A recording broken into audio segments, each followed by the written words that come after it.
tax on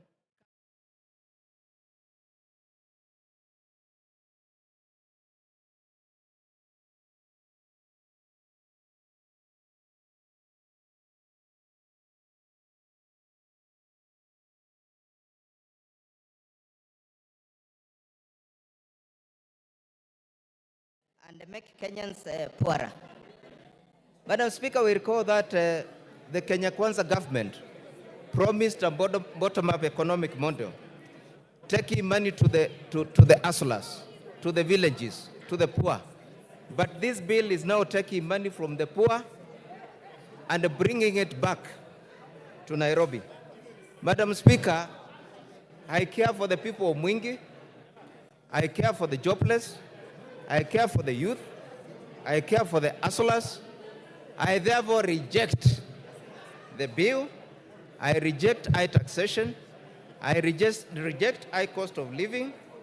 I reject poverty. I reject oppression.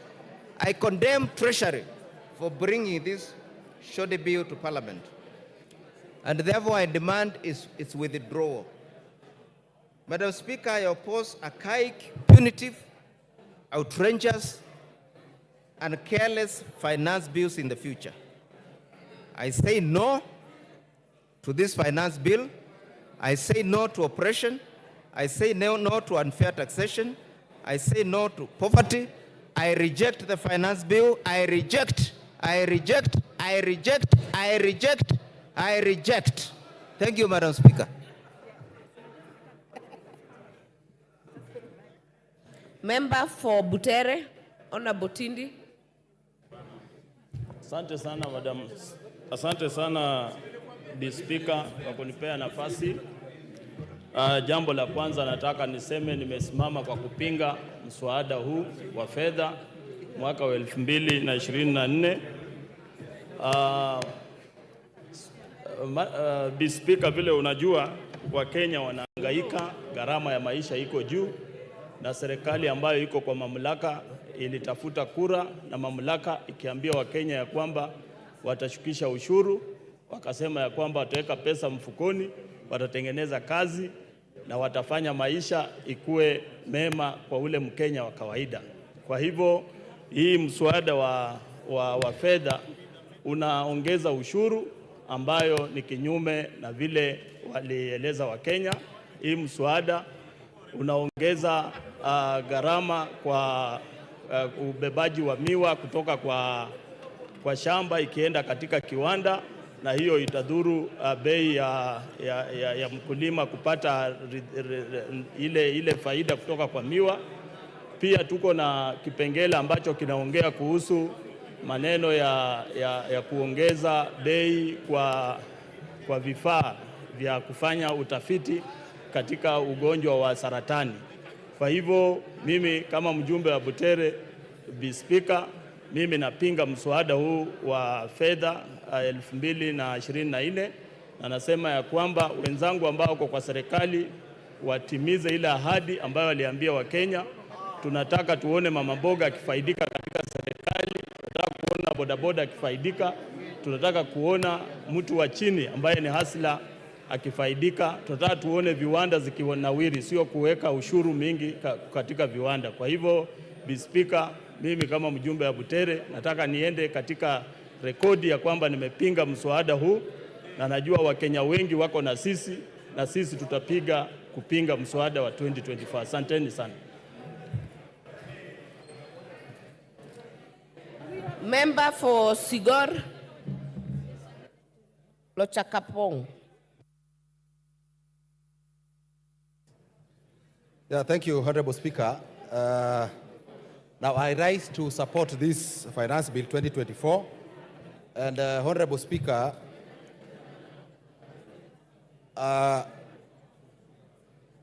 arising out of the report of the Finance and Planning Committee that has considered the recommendations through public participations of stakeholders, that is Kenyans, and proposed a raft of amendments to the finance bill, Honorable Speaker, I will want to support based on that.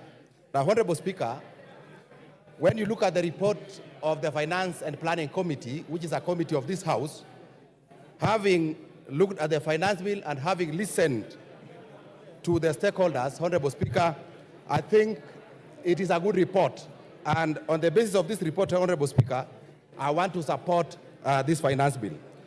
Now, Honorable Speaker, it will also be dishonest for those opposing this report and this bill that they are only looking at the finance bill as proposed and not looking at the report of the committee that has looked at this finance bill. Honorable Speaker, now arising out of the engagement from public participation and the stakeholders, Honorable Speaker, now the committee has proposed a raft of amendments to the bill, which has taken into account the wishes and the thinking of the majority of Kenyans.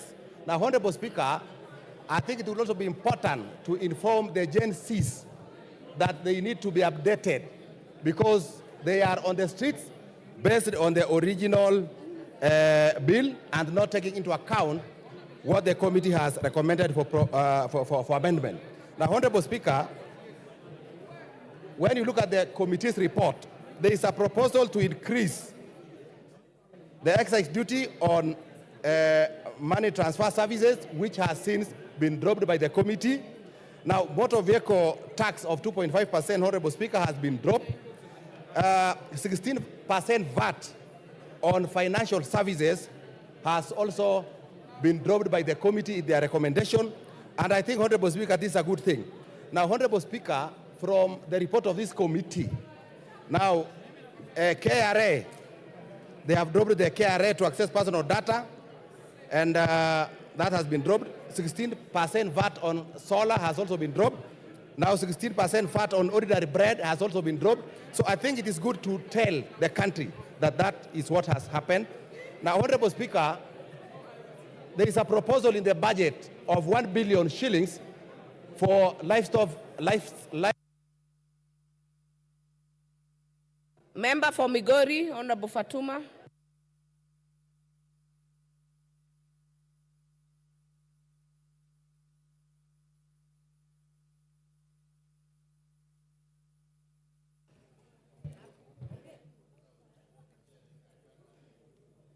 Thank you, Madam Speaker, for this opportunity.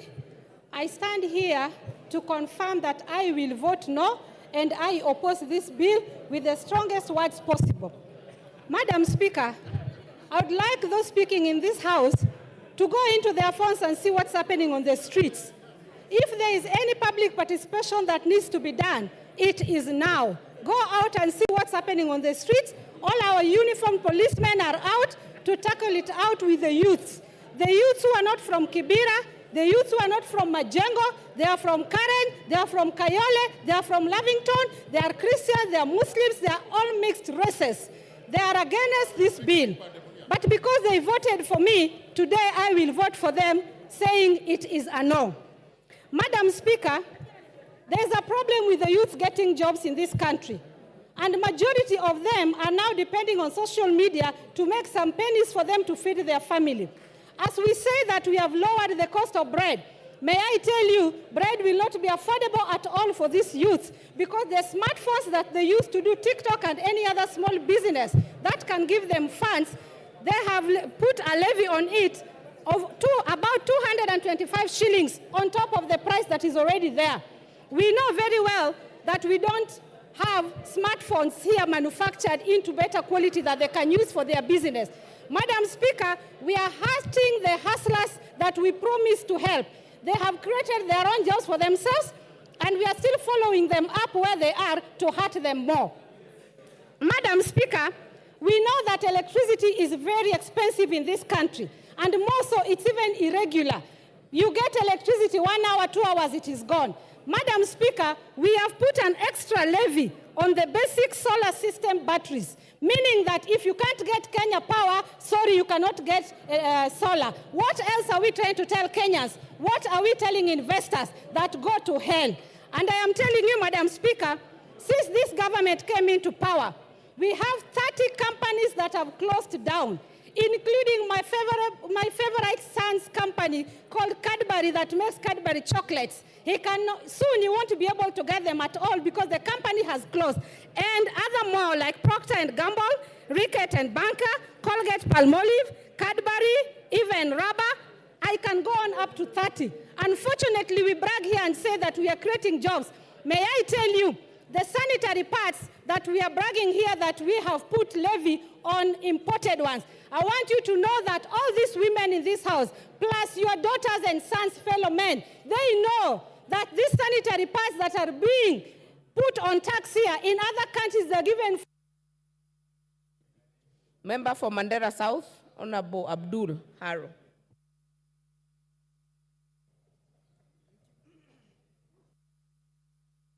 Give me the mic. Hello. Yeah, thank you, Honorable Speaker, for giving me this opportunity to put my voice on this very important debate. Honorable Speaker, I must say the finance bill, as it was originally prepared by the Treasury, was a bill that I was prepared to vote no on a number of clauses. But thanks to the Finance Committee, which has listened to stakeholders and has come up with a raft of proposals that are recommending to amend the finance bill as it was originally mentioned. Honorable Speaker, there are quite a number of areas which are directly important to my constituents, although the entire finance bill is important to my constituents, but there are a number of areas which are directly important to my constituents, and those areas have been proposed in the Finance Committee report after listening to the stakeholders for amendment. Particularly, the 16% VAT on bread is very important to my constituents, and I'm happy it has been dropped. The 2.5% vehicle tax is very important to my constituents, and I'm very happy it has been dropped. The excise duty on edible oils is very important to my constituents, and I'm happy it has been dropped. The money transfer and foreign exchange tax has been dropped. The eco tax on diapers and sanitary pads, which have been dropped, is important to my constituents. And Honorable Speaker, the housing levy, the NSSF and NHIF, which is now a tax deductible item, is also very important, which means those who are salaried will not have a lot of taxes to pay.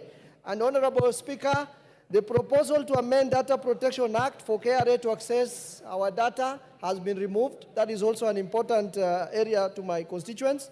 And Honorable Speaker, the 16% VAT on supply of solar and lithium batteries is important because it promotes uptake of clean energy for my constituents and the rest of Kenyans.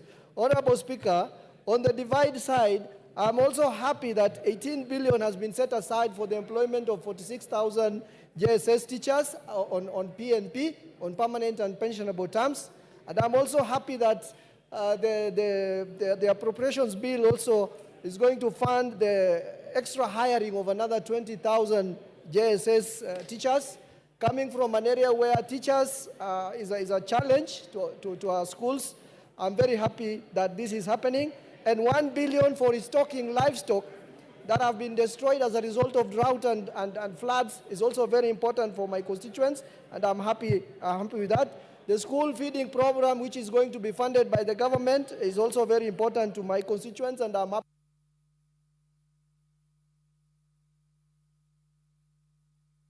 Your time is up. Member for Westlands.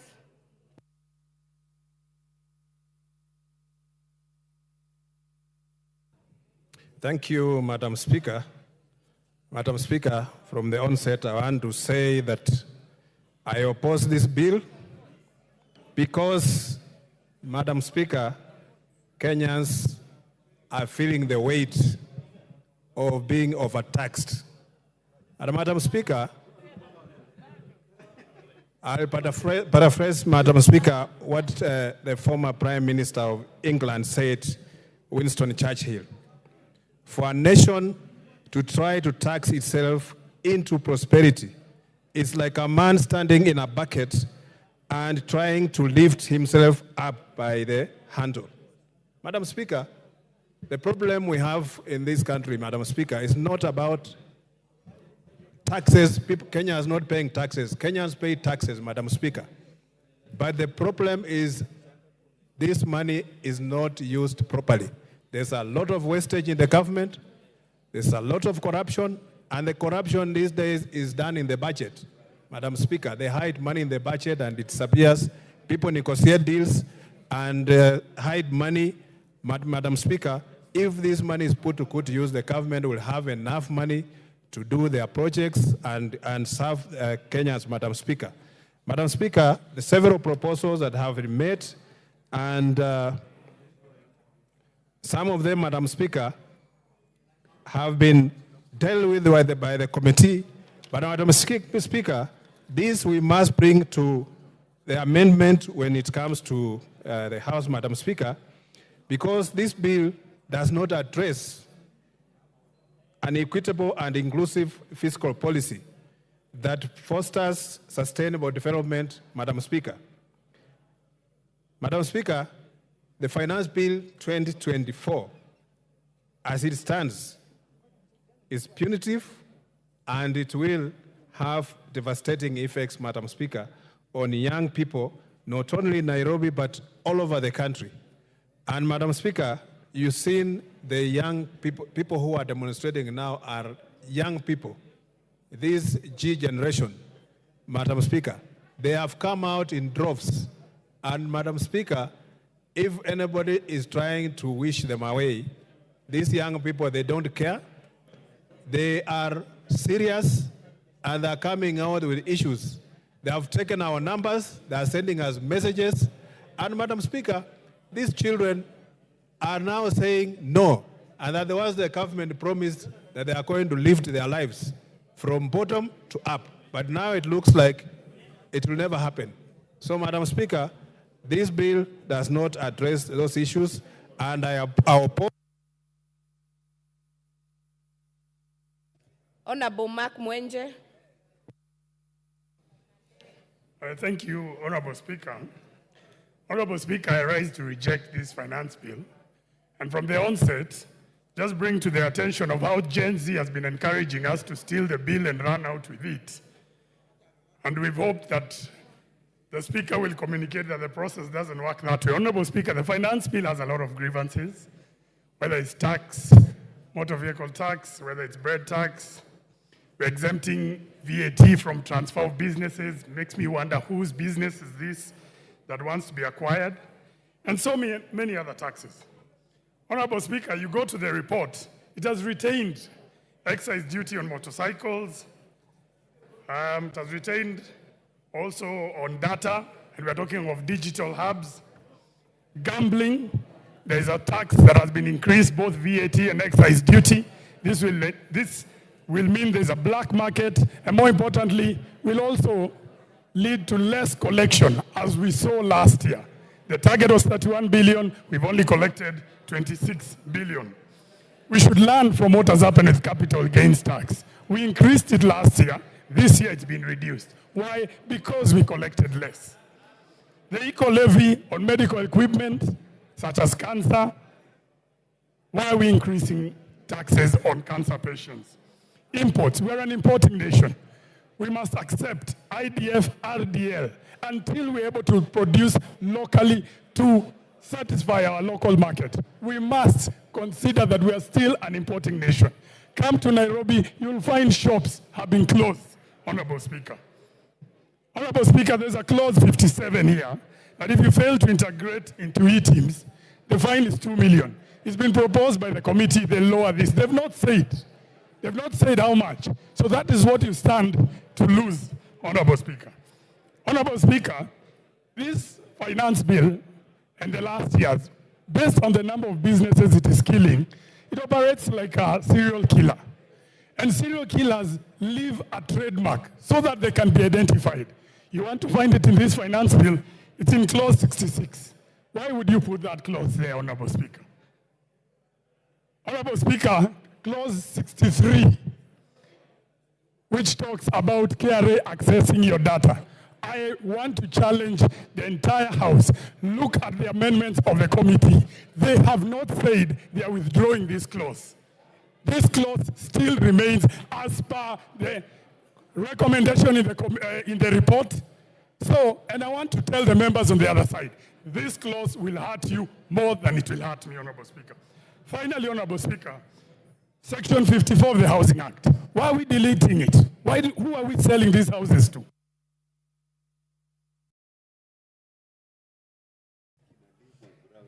Honorable Ngelechei.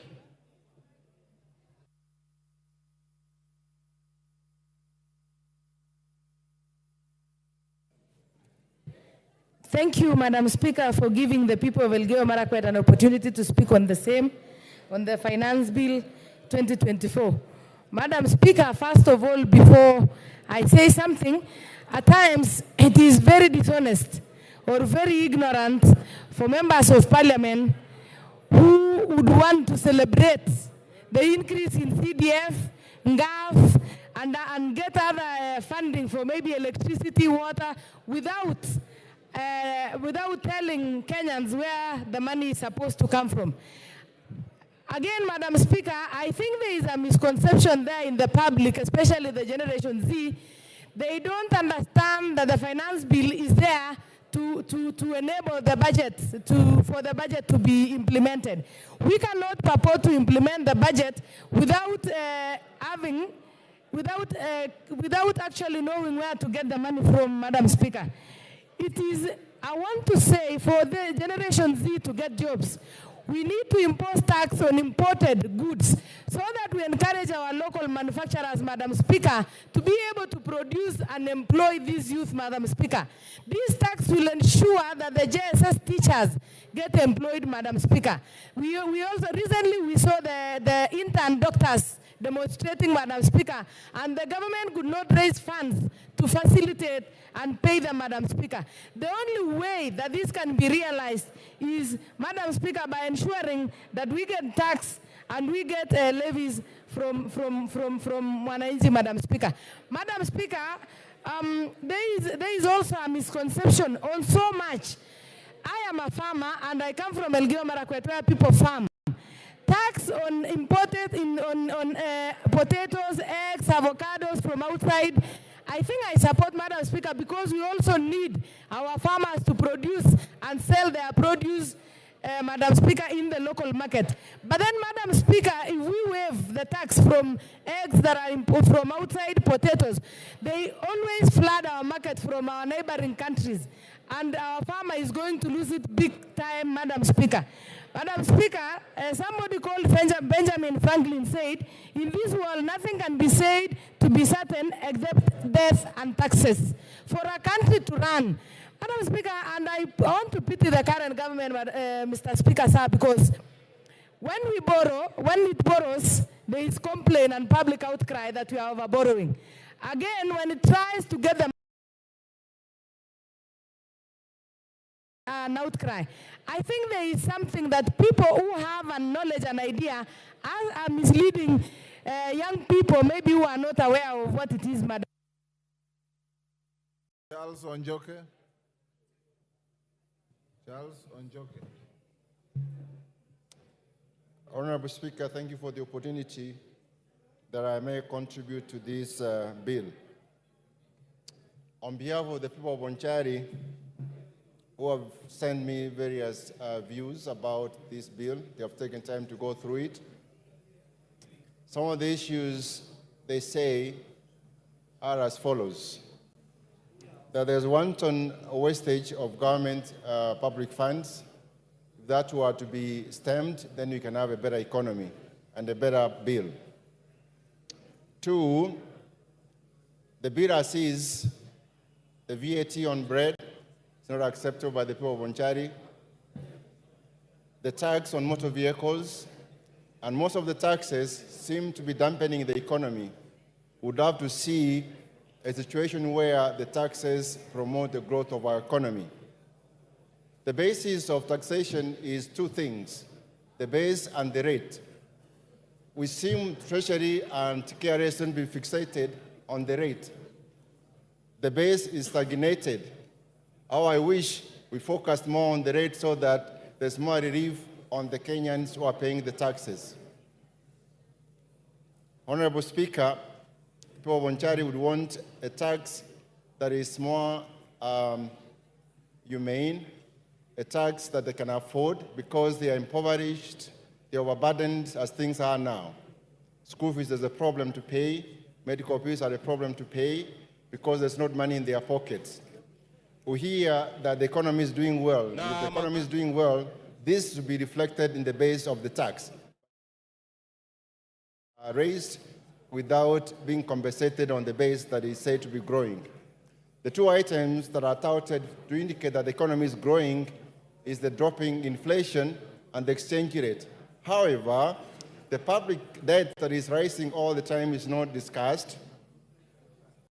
The unemployment, where you get 2 out of 3 people unemployed, particularly the youth, is not discussed. Those are very critical items of the economy, the state of any economy.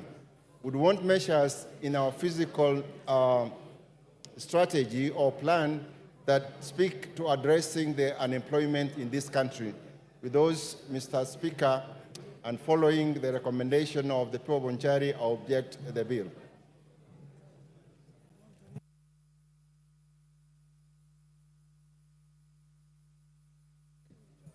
Ronald Karauri.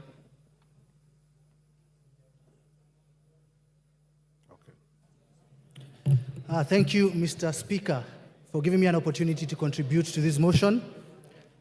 And I want to start by commending our Gen Z Kenyans who came out in large numbers. I think some of us who are never involved in politics, and these young people are realizing now that change will not come if they do not get involved. We've all received so many text messages from these Kenyans from all over the country. Some of them were asking for donations, some of them were for sponsorships for school, most of them were about the finance bill. We're also getting M-Pesas to confirm our identity. Mr. Speaker, regrettably, the maximum amount I got was less than 50 shillings, while most of my counterparts got over 100,000. But I want to encourage Kenyans to keep contributing because I have a foundation which supports needy children in Kansarani to go to school. I understand the frustration of these Kenyans. When there is a tax on bread, when they do not have jobs, I understand why they would go on the streets. When you have failure in collection of taxes and never achieve the target, and you see bloated budgets and expenditures, it is very likely that people will go on the street. When you see a policymaker, I saw someone from KRA on TV the other day who could not explain the motor vehicle tax. This only creates the perception in the public that these taxes are out there to hurt them and not to help them. But even as I say that, Mr. Speaker, we must come back to reality. We have a budget deficit that we need to bridge. We need to stop borrowing. Members of this House passed a budget policy statement. I talked to one of my colleagues here and he told me we will pass the budget policy, but we will reject the finance bill. You know, when we talk about integrity, we need to start there. The changes have already been made, and I want to commend the Finance Committee. The VAT on bread has been dropped. The excise on vegetable oil has been dropped. The motor vehicle tax has been dropped. Mobile money transfer has been dropped. I would be a very deceptive individual if I did not change my stance and now support the bill with the amendments. For the Gen Z, I want to tell you the headlines of yesterday's newspapers. Nation headline said, Ruto backs down. The Standard talked about Ruto beats a retreat. My advice to them is that you've already won. In terms of the budget policy, the changes have been made in the finance bill, and you should be celebrating. And with those... Evo Bara.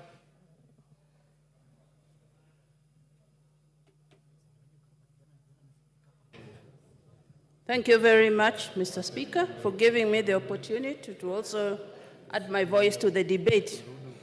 Mr. Speaker, on behalf of the people of Kabondo Kasipul and all those concerned Kenyans who have sent me their messages, I want to reject the bill.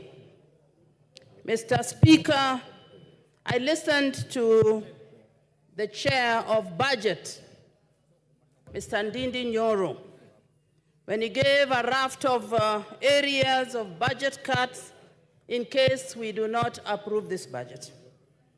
Mr. Speaker, as we explain to the people on why the budget cuts, he may also need to explain to the people on how much was raised from the taxes, raised taxes. He may need to explain on the loans, foreign loans and the local loans that have been borrowed. We may need to explain the housing levy receipts. He may need also to explain to us how much has been disbursed for the Hustler Fund, as we also explain on why we are recommending the cuts. Mr. Speaker, I've also heard a lot of talk on the Generation Z. Mr. Speaker, it is not about, I think they have missed the point. It is not about the paper. It is not about the bill that we are discussing. Mr. Speaker, I believe this is a reaction to the frustration of the people of Kenya on the high cost of living. Mr. Speaker, it's an act of frustration on the loss of jobs and also the drastic reduction of their disposable income from the taxes. Mr. Speaker, we need to give them hope. Going back to the discussion of today, Mr. Speaker, on the budget and on the finance bill, I have noted that the committee met a lot of industry players, and many of them, if we are honest, rejected the bill with reasons. Mr. Speaker, the committee has attempted to make amendments, which we have seen, but I believe it is not enough because I can still see a budget gap of 76 billion. Mr. Speaker, the recommendations that they have given to bridge this gap may not be sufficient and may have a ripple effect on the people of Kenya, because increasing the cost of the fuel maintenance levy will only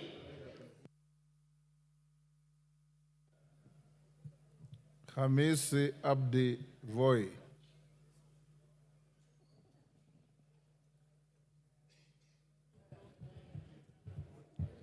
Asante sana Mheshimiwa Spika.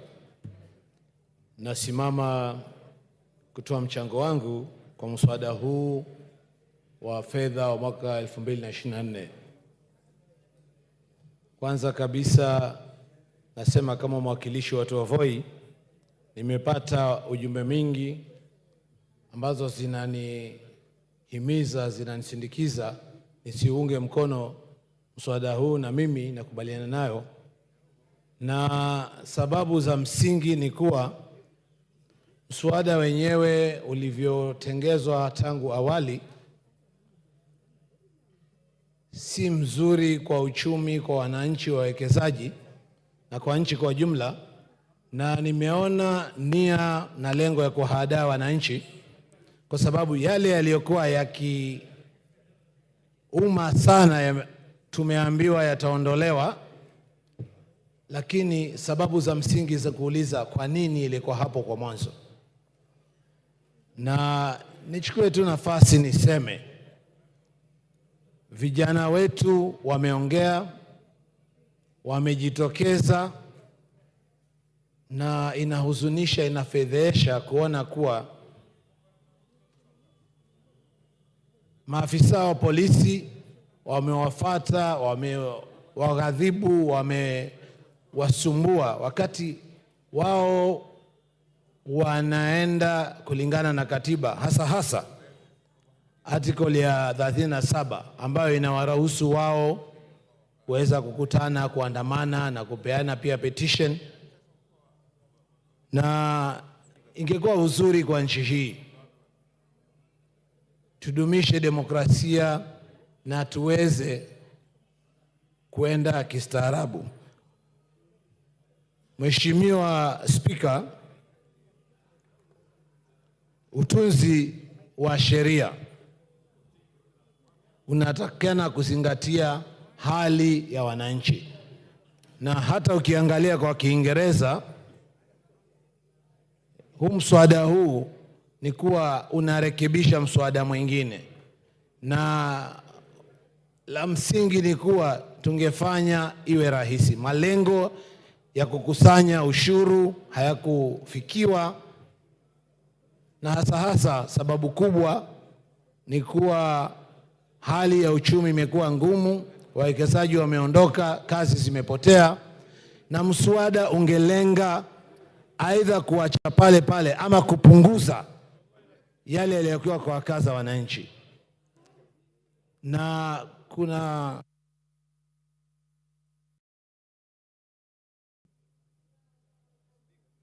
Time up. Lisa Chelule.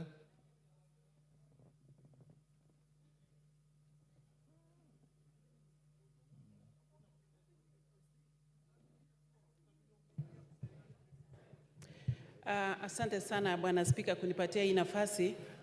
Pia nichangie kwa mjadala ya mswada ya fedha katika bunge hili. Ya kwanza Bwana Spika, nataka kuanza kwa kusema ninaunga mkono mswada huu ambaye imeletwa kwenye bunge huu tuongee kama wajumbe. Bwana Spika, tunaelewa kwamba tulikuwa na waziri wa fedha wiki iliyopita ama wiki mbili iliyopita, na yeye mwenyewe alitupatia taarifa ya mahitaji ya kila wizara, na aliguzia sana wizara ya elimu na akaguzia sana wizara ya agriculture. Sisi wote tunaelewa kwamba ni wa maana sana kusaidia wakulima ambaye ni wengi miongoni mwetu. Bwana Spika, naelewa kwamba katika agriculture tumeangalia kila sekta. Wakulima ambaye wanalima horticulture ama wakulima ya kufuga ng'ombe ya maziwa.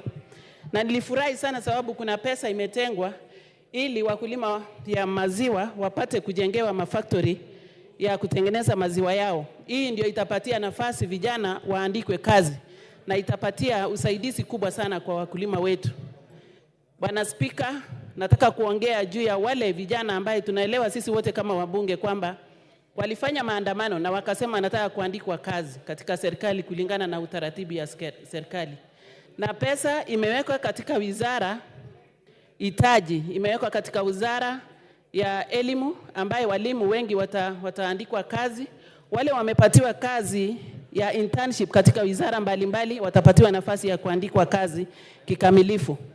Bwana Spika, tukiongea mambo ya fedha na tukiongea mambo ya hii mswada ambaye imeletwa, ni kitu ya maana because hakuna vile tunaweza sema leo tuko na hitaji katika serikali yetu na tuendelee kuomba pesa kutoka mainchi zingine.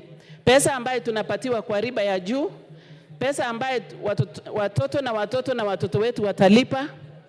Ni vyema na ni njia mzuri sisi wote kama viongozi ya nchi hii tuwe na nia mzuri. Wengi tunaongea mambo ya barabara, tunaongea mambo ya maji, tunaongea mambo ya stima, na hizi zote ni maendeleo Bwana Spika. Kwa hivyo nachukua nafasi kusema tumeletwa katika bunge hili tuongee juu ya majukumu yetu kama viongozi. Na majukumu yetu ni tuambie Wakenya ukweli ni nini inaendelea. Hakuna haja tunyamaze kama viongozi na baadaye tuchukue pesa katika mainchi zingine ambaye tutatatua mashida zetu kama wananchi wa Kenya.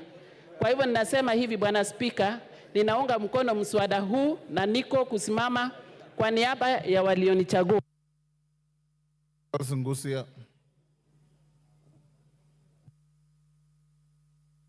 Finally, Mr. Speaker, thank you for this opportunity just to add my voice on this matter, which has been the most controversial finance bill in Kenyan history, Mr. Speaker. Allow me to start thanking the Finance Committee for the meticulously and excellent job they have done so far. Because, Mr. Speaker, based on the circumstances, the 18 things they have dropped in this finance bill is not easy. This is a thing that could have actually caused what we call economic earthquake or economic crisis in our country, Mr. Speaker. I am thanking them because they have dropped the following proposals. One is motor vehicle tax, excise duty on telephone, internet and mobile banking, 16% VAT on solar, on supply of solar, and eco levy actually on some of the few items, and even the proposal to levy the capital gains on the transfer of the property. However, Mr. Speaker, based on all these 18 issues they addressed to the Kenyans, I still feel the mood in the country, and even what we call the Finance Act of 2023, Kenyans have not recovered on all these issues, Mr. Speaker. And based on what I have been instructed by my voters, based on what Kenyans are doing at the moment, even now, going all over the street, I want to oppose this finance bill on that issue.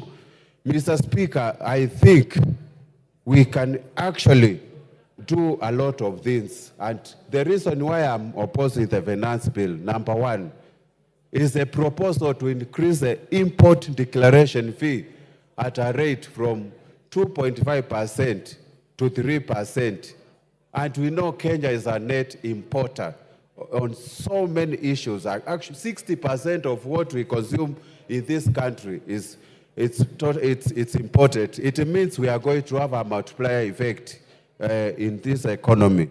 The other issue, Mr. Speaker, was the increase on duty for gaming and betting, and nobody has spoken about this issue. Increasing it from 12.5% to 20%, Mr. Speaker, this is the only fund we are relying to take the sportsmen and other people to compete in international competition like the Olympics Games we are going to witness in France next month, Mr. Speaker. It's going to... Thank you, Nguna.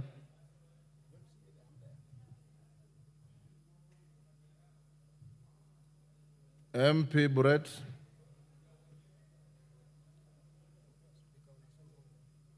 MP Brett.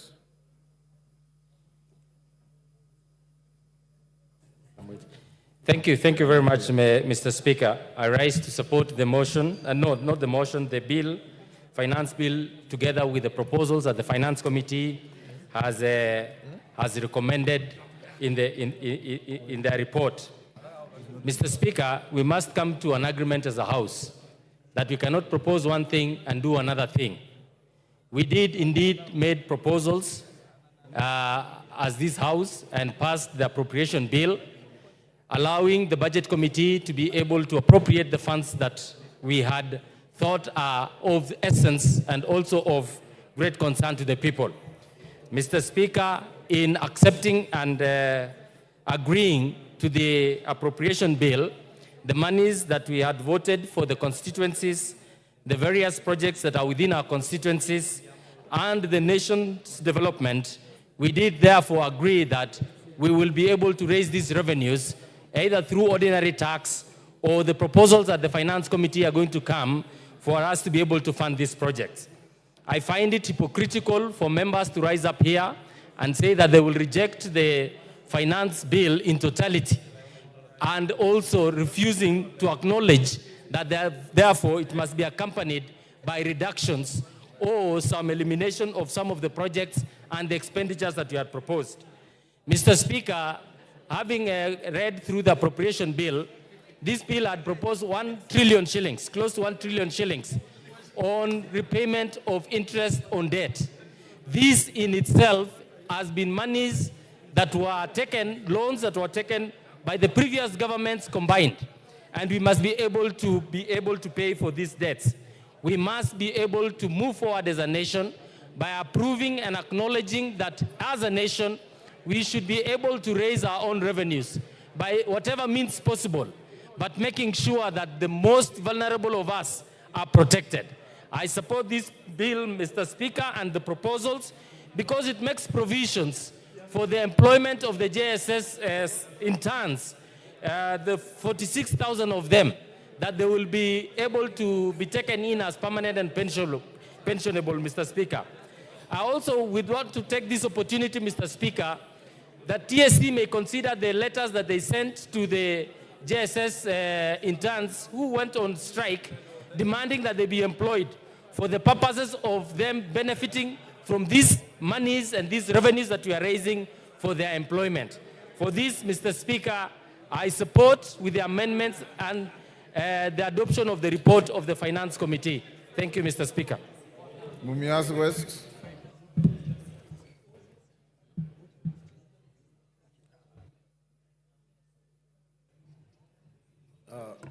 Thank you, Mr. Speaker.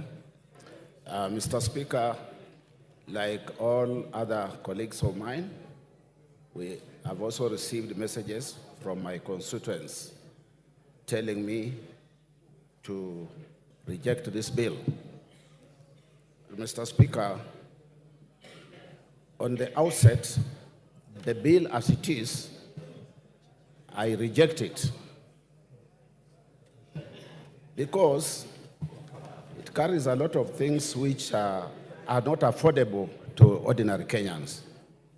However, Mr. Speaker, I can see that the Committee of Finance did public participation, and so many industries contributed to this. And there are reports, there are amendments that were suggested, which are, some of them are definitely positive.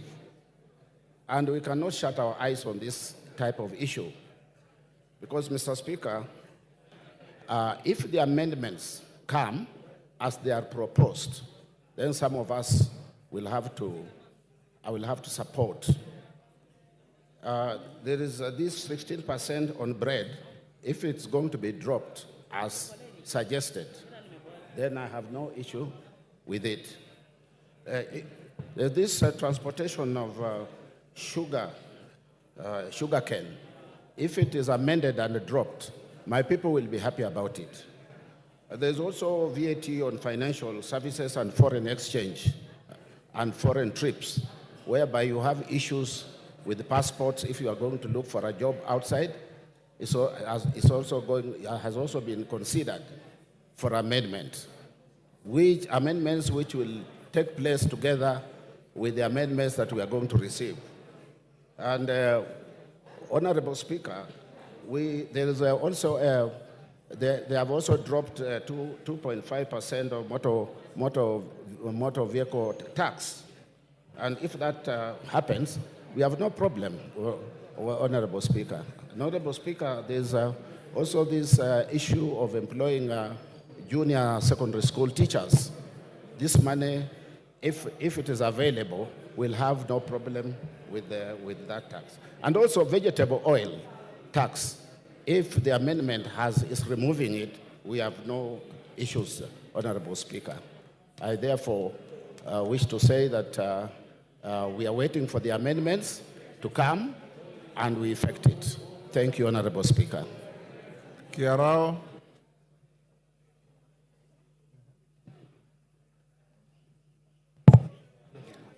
Thank you, Honorable Speaker, for giving me this opportunity to air my views in regard to this Finance Bill 2024. Honorable Speaker, I would like to start by reminding all of us that this is a house of debate. Honorable Speaker, I think it is our noble responsibility to articulate and look in with a microscopic eye all issues in front of us with the sole purpose of coming up with a data or a document which is favorable to our nation and the people who have sent us here. Honorable Speaker, I must say there is one issue I've been listening since yesterday to the various views by members. And I must say, Honorable Speaker, I'm one person who will say the initial draft actually was very wanting. It had very many negative issues, but I must commend the Committee of Finance and National Planning for executing its mandate and fine-tuning this document. And more so, on the same note, I would want to commend the committee for listening to the people and acknowledging the importance of public participation, because most of the issues which were raised through the public participation have been addressed. And on that note, Mr. Speaker, sir, I would like to say I come from an agricultural area. And just to point but a few, considering Nyandarua County, where I come from, there is one issue which had very adverse negative effect, which was in the initial draft, that is touching on the issue of potatoes, the eggs, and all those things have been removed since. Honorable Speaker, I would like to say, and I think this is very important to all the members who are here. Honorable Speaker, on the issue, I can see.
member for Lamu East.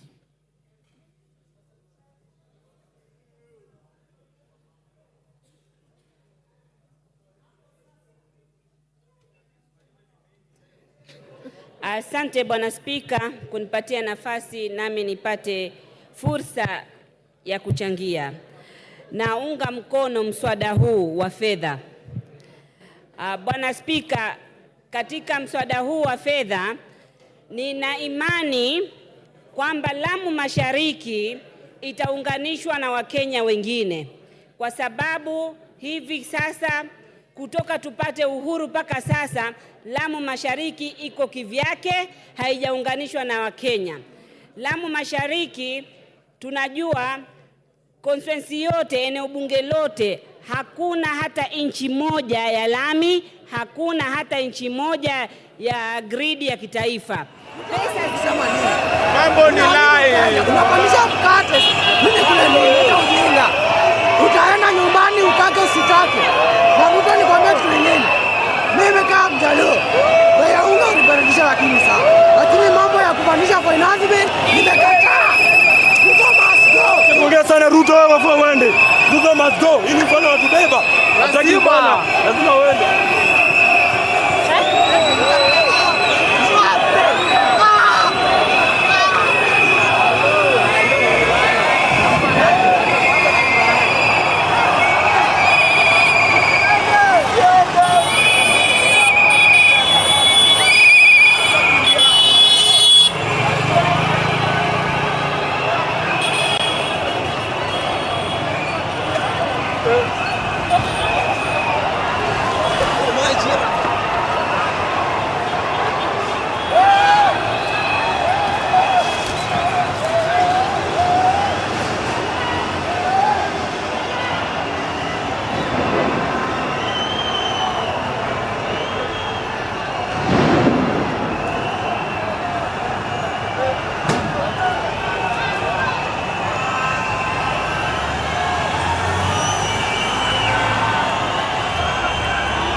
Ramayan.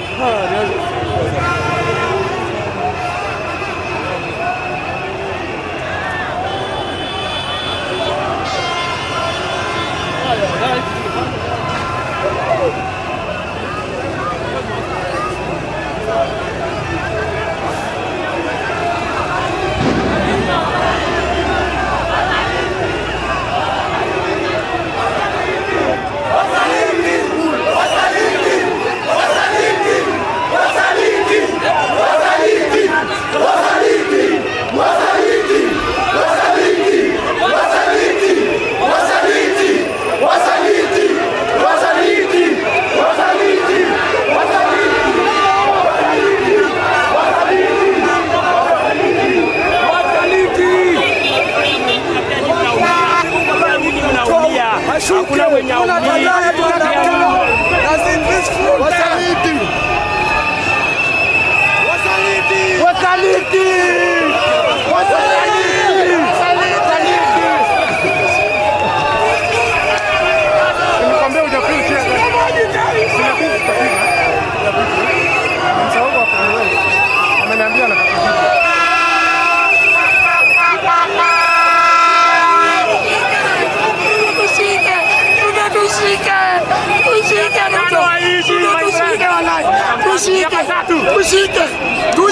Hii tukimpea mwaka moja atatua bana. Tafadhali atunyonge saa hii. Ongeza volume. Watu shike.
You are deposited.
watu wanaanza kurusha mawe kwanza.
Don't use water.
message.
achukue hii ajifunge. We are tired of you, motherfuckers. We are tired of you. We are tired of you. It's our time right now to take over. We are going to take over all the streets of Nairobi peaceful. Not the campus we are ready to down. We are ready to down.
Kuna watu mapata kai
Wewe nani? Watu wengine wanakuja hapa.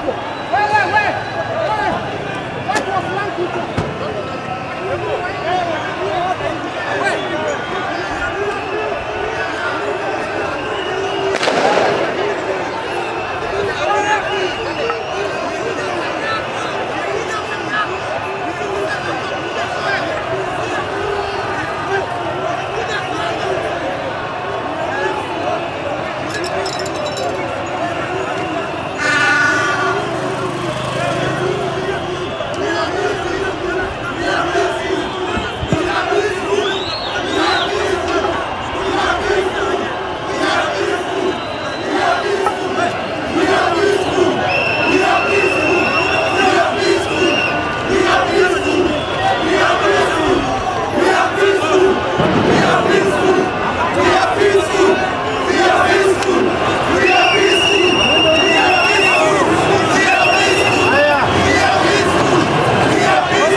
voting. This is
pesa yetu lazima tuibadilishe do.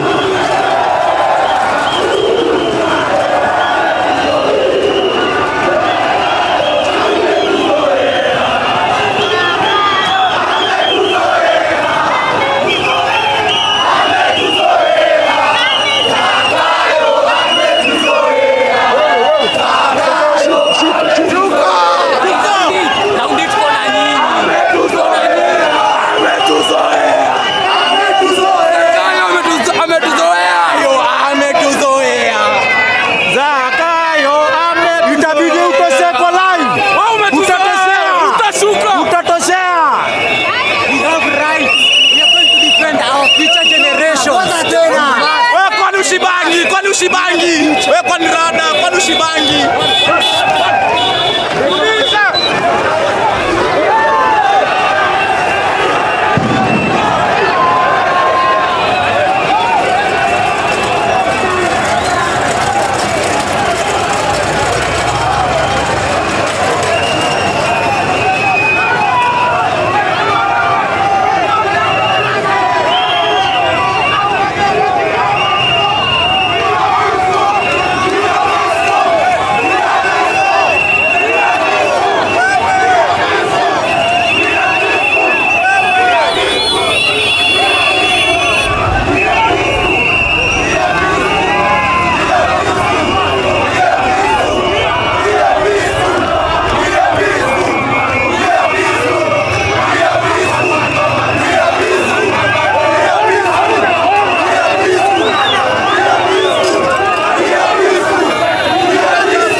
si lazima nibonge, unajua. Reject bwana. Reject. Twendeni hivi. Don't go that side. Kama hiyo reject. We are not. Reject. Wanaanza kuedi.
Constitutional delinquent. We don't need. Just go. Omera Ruto. Ngoja. Power to the people. You don't need any qualification to be a police officer. You only squad D. You only squad D and you become a police officer.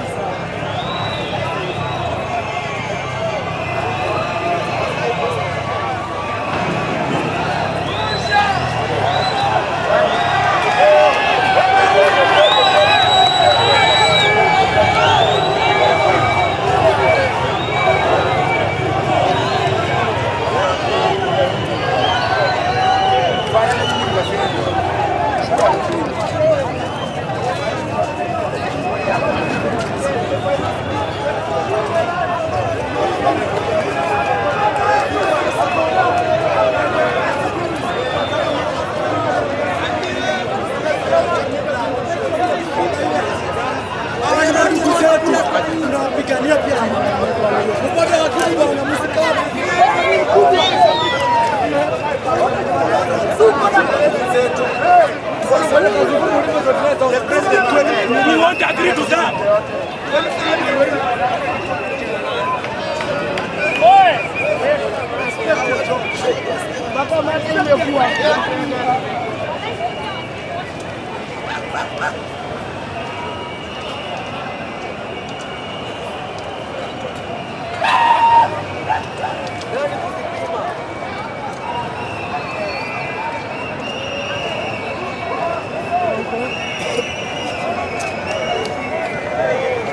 Walikuwa wanashuka.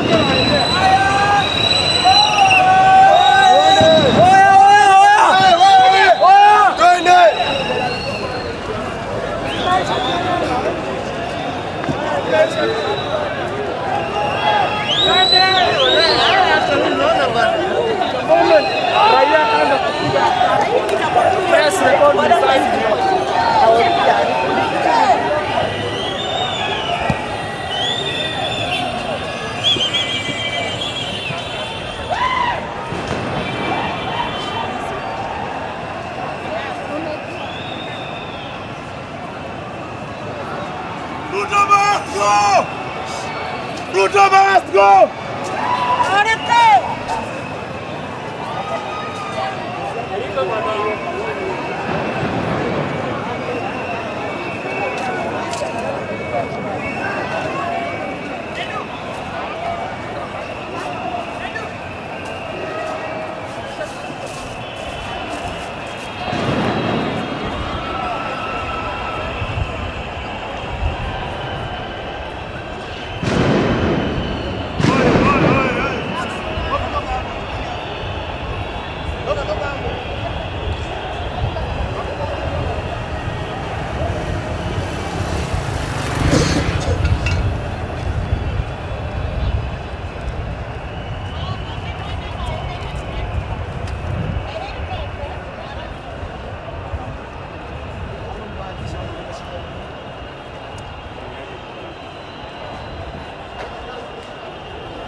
Turudi tu.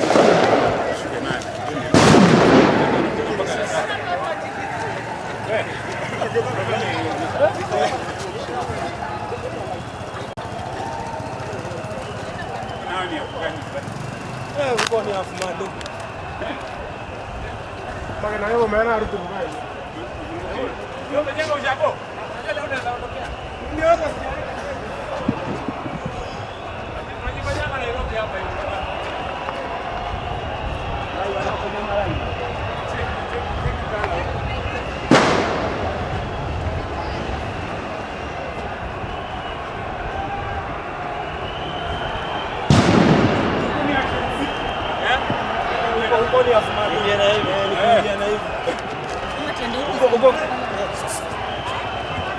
Asili tunapita hivi.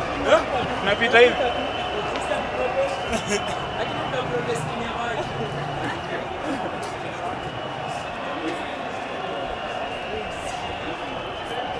Kunaitwa Afghanistan.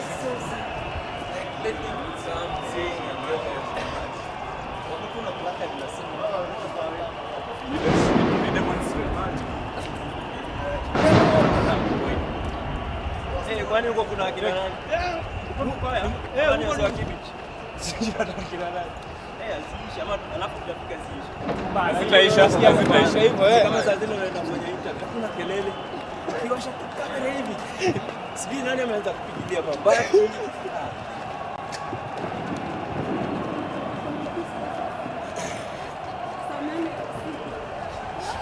Sikia town, sikia Nairobi. Sikia Nairobi. Wacha watu wakuje hapa. Nini kwa baro? Yeah.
unlawful orders. The unlawful orders that you are being issued should not be obeyed. You don't need to tear gas us. Exactly. We are protesters that have come to protest peacefully, and there is no way you are going to stop us from protesting. Exactly. It is our right. You are to facilitate us to protest peacefully. That's the only involvement of a police officer. And it is not peaceful protest. It is protected under the Constitution. You cannot. You cannot wait.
are going to court to get people personally accountable. If you are a police officer, you shoot a bullet, you'll be personally accountable. Imagine nobody will be accountable on your behalf. You've heard of the use of a live bullet. Evidence has been collected. A live bullet has been used, evidence has been collected.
Achukue hii.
Of course, blue.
And this is creating unnecessary tension in the country.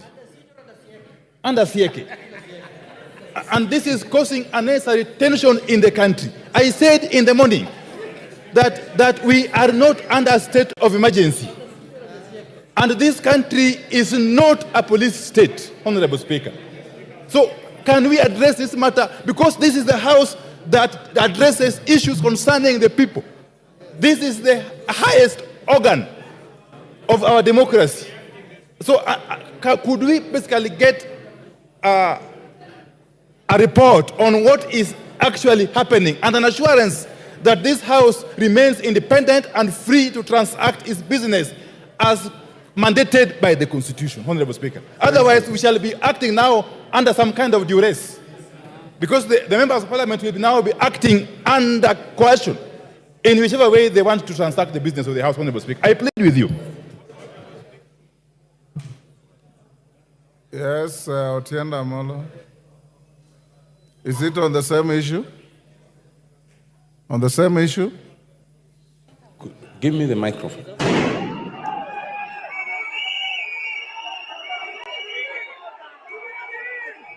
Approached the precincts of Parliament.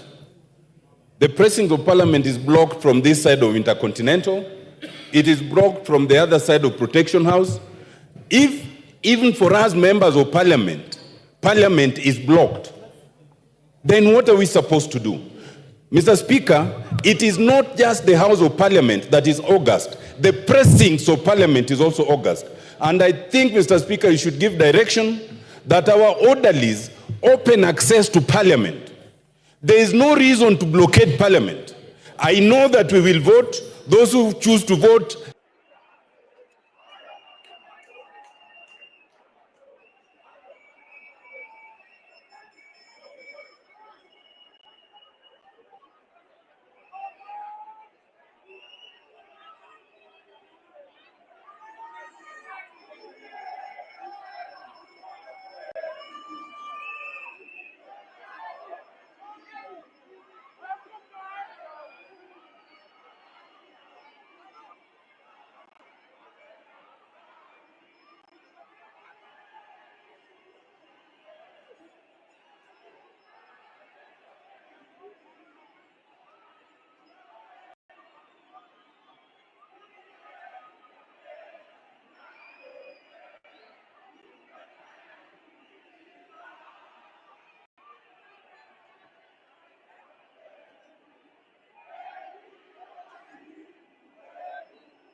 We said the other day respect is earned, and you did indicate to us that even in this House, we must act with some decorum and some respect. And the same could be said of maturity, Honorable Speaker. That you have to exhibit maturity in the House to earn your respect, Honorable Speaker. I was saying, Honorable Speaker, in the endeavor to protect not just the safety of members, but the institution of Parliament, the Inspector General of Police indicated to me that they have taken adequate security measures to ensure that every member of Parliament who wants to access Parliament can access Parliament. Members can vote willingly, not under coercion, not under duress, to vote willingly, either for or against the finance bill that we are coming to vote. And Honorable Speaker, just in relation to what Honorable Tiende Amolo has said, it is true, we know the kind of intimidation that has been out there. But none of these members in this House is here as a coward. They are here to exercise their mandate as bestowed on them by the Constitution of our Republic, Honorable Speaker, and they will vote willingly. They will not be coerced by anybody. The police are not here to tell you how to vote. Let them do their work and let us do our work from inside Parliament. Those who want to shout and excite crowds outside there like Babu Owino, they could do so. Or they could go parade themselves with the people parading themselves outside there. But not in this chamber. He must behave in a mature way, not the indecent, immature, imbecile manner he behaves. Order. Order, honorable members. Babu Owino, take your seat. Order, Wanjala. Order, members. Order, Honorable Wanjala. Order. Honorable Wanjala, I will not deny you the right to vote on this bill by sending you out. Remain here and vote. Honorable members, I know that's what you are soliciting, and I'll not give it to you. Order, honorable members. Honorable members, each and every one of you has the right to be in this House to represent the people who send you here, to legislate for this country, and to oversight the executive. In coming to this Parliament, nobody, and I mean nobody, has any color of right, either in law or in fact, to prevent you from coming to do your duties. Seeing how many we are here, it is testimony to the fact that you came in freely. Secondly, the grounds of Parliament, as stated by Senior Counsel Otiende Amolo, are hallowed grounds, are protected grounds. And that's why no member can be arrested or served with any court summons or processes within the precincts of Parliament. You are protected to that extent. Beyond the precincts of Parliament, the Speaker and the administration of Parliament have no jurisdiction. Our jurisdiction is here in the chamber and within the precincts of Parliament. I instructed the majority leader, after Honorable and I raised the issue, to get in touch with the police and speak to the Inspector General and bring him to the attention that whatever law enforcement activities going out there should not in any way interfere with your legislative work. And I've been in this precinct since 6 a.m. this morning. No single member has come to me to report of any prevention or harassment or interference in coming to their work. If I got any information or report, I will act on it. 20 minutes ago, I had a meeting with the Sergeant at Arms and his team to ask them if they have any report on security issues around Parliament. They indicated to me that they are hearing noises out there, but within the precincts of Parliament, they have no report to make because there are no incidents. That being the case, honorable members, I want to encourage you. So far, so good. You have debated this bill with extreme decorum and intellectual industry. You've done such a fantastic job. There could have been a few errant members, but all of you have been very good. Kenyans have watched each and every one of you speaking to this bill. Now that you have reached the level of going to vote, I want to encourage us to carry the same honor to the people who sent us here, that we are here to protect their interests, not physically, but intellectually. We must be conscious of the fact that we are the conscience of this country. And being the conscience of the country, our conduct must constantly have in mind the fact that whatever we do here can have negative or positive consequences on the public out there. So we are going order Wanjala. Order Wanjala. Having said that, I want to encourage members that there are still several members who want to speak to this bill. I promise that I'll give you 1 hour this afternoon. There is a small ruling I'll deliver on the issue that was raised by the minority leader. I'm waiting for it. I had just made some corrections. When it comes, I'll stay the proceedings and give that ruling in just 3, 4, 5 minutes. So we'll go on for 1 hour. After 1 hour, we will call the mover to reply, as we had agreed. Order. We'll call the mover to reply. Upon replying, we'll go to the vote. If the equipment in front of you is working, we'll do an electronic vote. Order. Honorable Robert Mbui. You are normally more orderly than you want to be today. If the equipment doesn't work, I have no difficulty. I'll sit here and allow you to vote in the manner that you want. The end order Wanjala, whatever means of voting you would have, the end will justify the means.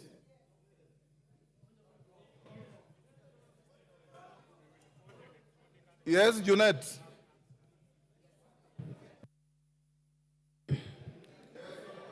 Mr. Speaker, thank you very much for your guidance. That was researched guidance. But Mr. Speaker, it is of the view of the minority that on this matter of the finance bill, Mr. Speaker, we do voting manually or orally or through roll call, Mr. Speaker. On this one, people don't have a lot of faith in the gadgets. So, Mr. Speaker, we want to vote now this one orally so that everyone can, his vote can count. This one, Mr. Speaker. We seek your indulgence. Order, members. Let's cross that bridge when we reach it. Next order. Yeah. Honorable Oundo. Honorable Oundo, you have a statement. Order, honorable members. Thank you, Honorable Speaker.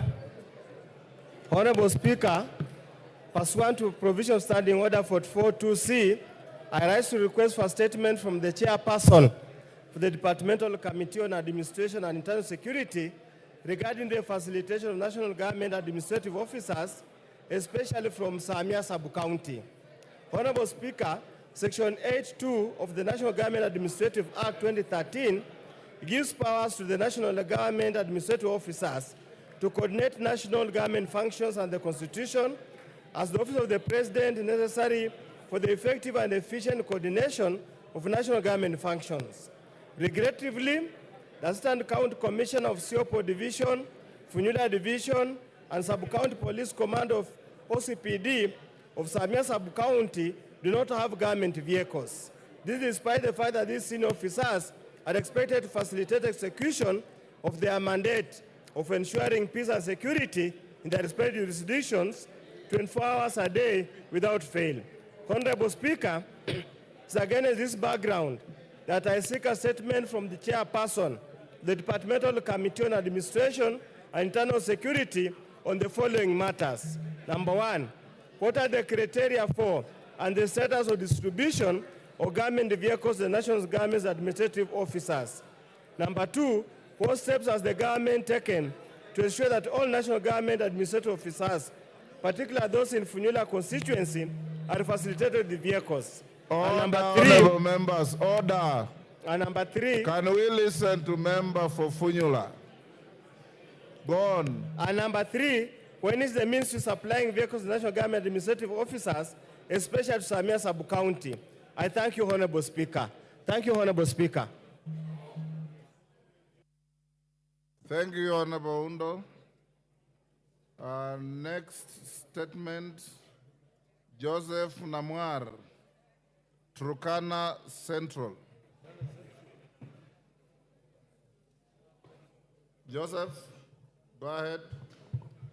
Honorable Speaker, pursuant to the provisions of Standing Order 44-2C, I wish to request for a statement from the chairperson of the Departmental Committee on Administration and Internal Security regarding recent incidents involving the Kenya Wildlife Services and local communities in Sibiloi National Park, Marsabit County. Honorable Speaker, on 12 June 2024, a tragic confrontation between KWS Rangers and suspected Merile poachers in Sibiloi National Park resulted in the unfortunate loss of lives of KWS Rangers. The following day, in an apparent act of retaliation, KWS Rangers pursued and possibly evicted villagers from Kotela village. Escalating the situation further, on 14th June 2024, at approximately 9:00 a.m., KWS personnel aboard a helicopter opened fire on a group of fishermen who were in an engine boat near the shores of Lake Turkana in Kanakwara village. During the ordeal, Mr. Daniel Esekon of ID number 24076166, who was one of the fishermen, was fatally shot, and the officers continued their indiscriminate firing at other fishermen despite pleas to cease fire. Honorable Speaker, these attacks have instilled widespread fear and panic among the residents of the area. Multiple fishing boats belonging to local communities have been destroyed, and many innocent fishermen remain unaccounted for and feared dead after fleeing from the KWS assault. These continued attacks pose a great danger and threat to the lives of the residents. Honorable Speaker, it's against this background that I request for a statement from the chairperson of the Departmental Committee on Administration and Internal Security on the following. 1, could the ministry provide a detailed account of these incidents, including detailing the circumstances that led to the excessive force by KWS Rangers against the residents? 2, what specific actions have been initiated to ensure a thorough investigation into these events, including the tragic shooting of Mr. Daniel Esekon? 3, what measures has the ministry put in place to ensure that the family of Mr. Daniel Esekon is compensated for the tragic loss caused by KWS? And 4, what steps are being taken to de-escalate tensions between KWS and local communities, including collaboration with the Ministry of Tourism and Wildlife to prevent such tragic incidents from recurring in the future? Thank you, Honorable Speaker. Thank you, Joseph. Is Tongoyo here? Both Oundo's statement and that statement by Namwar are to your committee. You bring the response in 2 weeks. Okay, well... Protas well Akuja. Protas. Thank you, Honorable Speaker. Honorable Speaker, I rise to request for a statement regarding the recruitment of casual workers by Kenya Power Company in Turkana. Honorable Speaker, pursuant to provision of Standing Order 44.2c, I wish to request for a statement from the chairperson of the Departmental Committee on Energy regarding the recruitment of casual workers in Kenya, in the Kenya Power and Lighting Company in Lodwar and Kakuma, Turkana. Honorable Speaker, the Kenya Power Company has been engaging casual workers to supplement its workforce. There have been growing concern and grievances reported by the casual workers engaged by Kenya Power Company workers stationed in Lodwar, Turkana regarding their unsatisfactory terms of employment. It is disheartening to note that these workers who have served the company diligently for years are denied permanent and pensionable employment terms during recruitment and confirmation exercises, while their counterparts from other counties are absorbed and some even posted in Turkana County. Reports indicate that factors such as nepotism, tribalism, and lack of transparency have marred the recruitment process, therefore locking out qualified casual workers. This unjust treatment not only demoralizes the affected workers and hinders effective service delivery, but also perpetuates the marginalization of Turkana County residents from gaining access opportunities for gainful employment. Honorable members, order. Order, honorable members. Order, Irene Mayaka. That Kamkunji is illegal.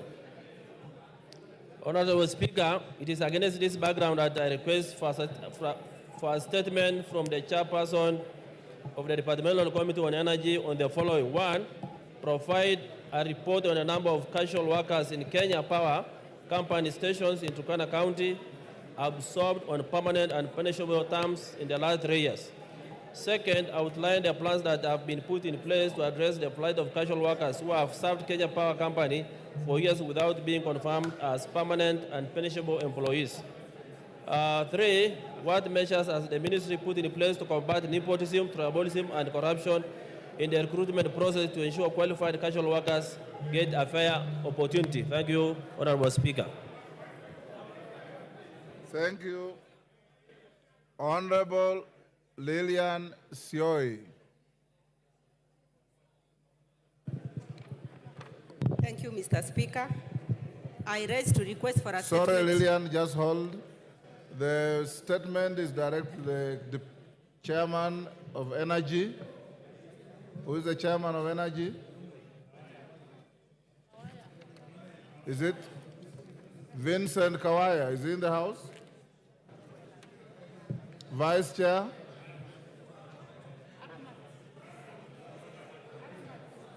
Who? Aramat. Is he in the House? You bring a response in 2 weeks. Thank you. We need a response in 2 weeks. Lillian, go ahead. Thank you, Mr. Speaker. I stand to request for a statement regarding delay in the issuance of e-teams invoices by the Kenya Revenue Authority. Honorable Speaker, pursuant to the provision of Standing Order 44.2c, I wish to request for a statement from the chairperson of the Departmental Committee on Finance and National Planning regarding the delay in issuance of e-teams invoice by the Kenya Revenue Authority. Honorable Speaker, the Kenya Revenue Authority issued a directive seeking all taxpayers carrying on business to onboard on the electronic tax invoice management system, e-teams. The e-teams was introduced through the VAT, Electronic Tax Invoice, Regulation 2020. However, taxpayers have in the recent past experienced challenges generating invoices from the e-teams online portal. This has resulted in delay of payment, which has caused anguish among taxpayers who conduct business in Kenya. Additionally, the challenge has caused anxiety on the taxpayers, noting that taxpayers stand to lose out on payment at the close of the financial year 2023-2024. Honorable Speaker, it is against this background that I request for a statement from the chairperson of the Departmental Committee on Finance and National Planning on the following. One, what steps have been taken to ensure functionality of the e-teams online platform? Two, What is the status of successful onboarding of taxpayers to the eTIMS online platform? Thank you, Mr. Speaker. Thank you, Lillian. Chairman, Finance and National Planning. Where is Kimani? Majority Leader, inform him to bring a response in 2 weeks. Honorable members, there are 4 statement responses. I'll stay those to Tuesday next week. Majority Leader, your Thursday statement. Thank you, Honorable Speaker. Pursuant to the provisions of Standing Order 44.2a, I rise to give the following statement on behalf of the House Business Committee, which met on Tuesday, 18 June 2024, to prioritize the business for consideration during the week. As members are aware, the debate on the Finance Bill 2024 has been ongoing, and second reading is expected to conclude this afternoon. I would like to commend the Departmental Committee on Finance and National Planning, and indeed the House, for the steadfast commitment and robust engagement in this important business of great national interest. Honorable Speaker, with regards to business for Tuesday next week, the House is expected to give priority to the business bound by statutory timelines. Further, the House is likely to sit longer, especially noting the resolution of the House earlier today approving a Tuesday morning sitting.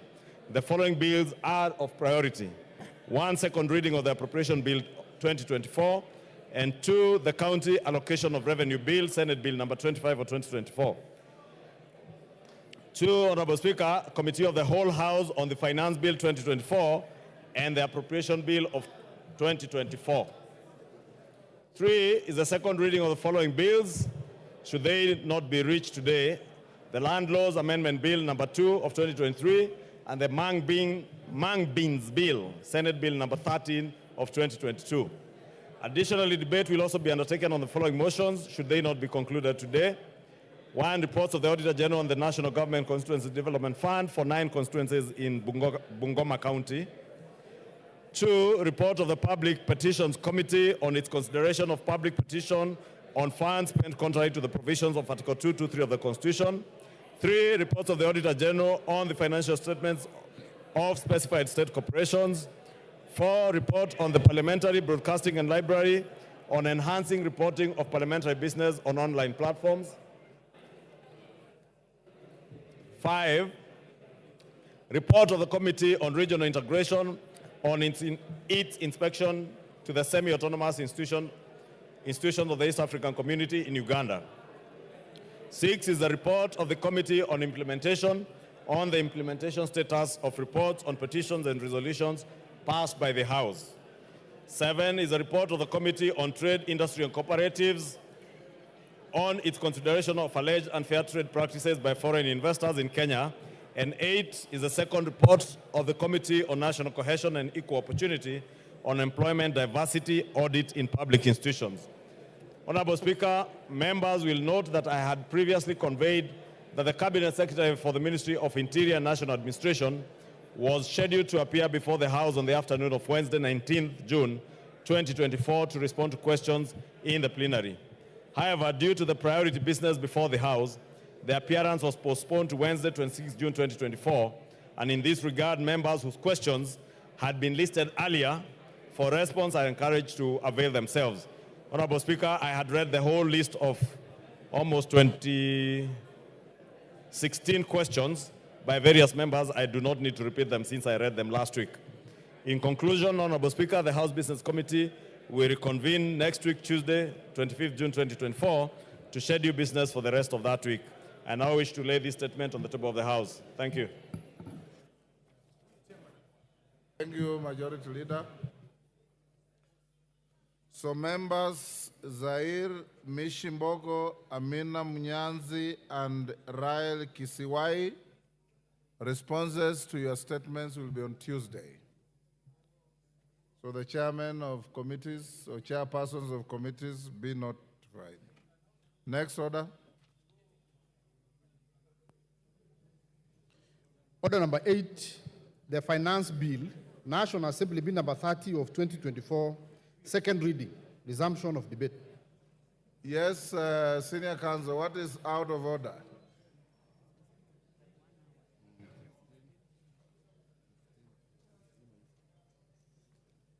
Yes. Could they give me... Thank you, Mr. Speaker. Mr. Speaker, I rise under Standing Order number 252 in terms of access to the House. Mr. Speaker, it's been brought to our attention that our colleagues in the Senate, some of them are interested in accessing the public gallery or the Speaker's gallery to observe our debate, and that they have been refused access. Could you, Mr. Speaker, give direction that the public gallery and the Speaker's gallery should be accessible not just by the senators, but by any Kenyan who cares to come and listen to our debate and our voting? Thank you, Mr. Speaker. Order, honorable members. Honorable Otienda, I hear you. Honorable members, you will recall that during today's morning sitting, Order Kiborek and your team, Deputy Speaker, take a seat. Go to your seat.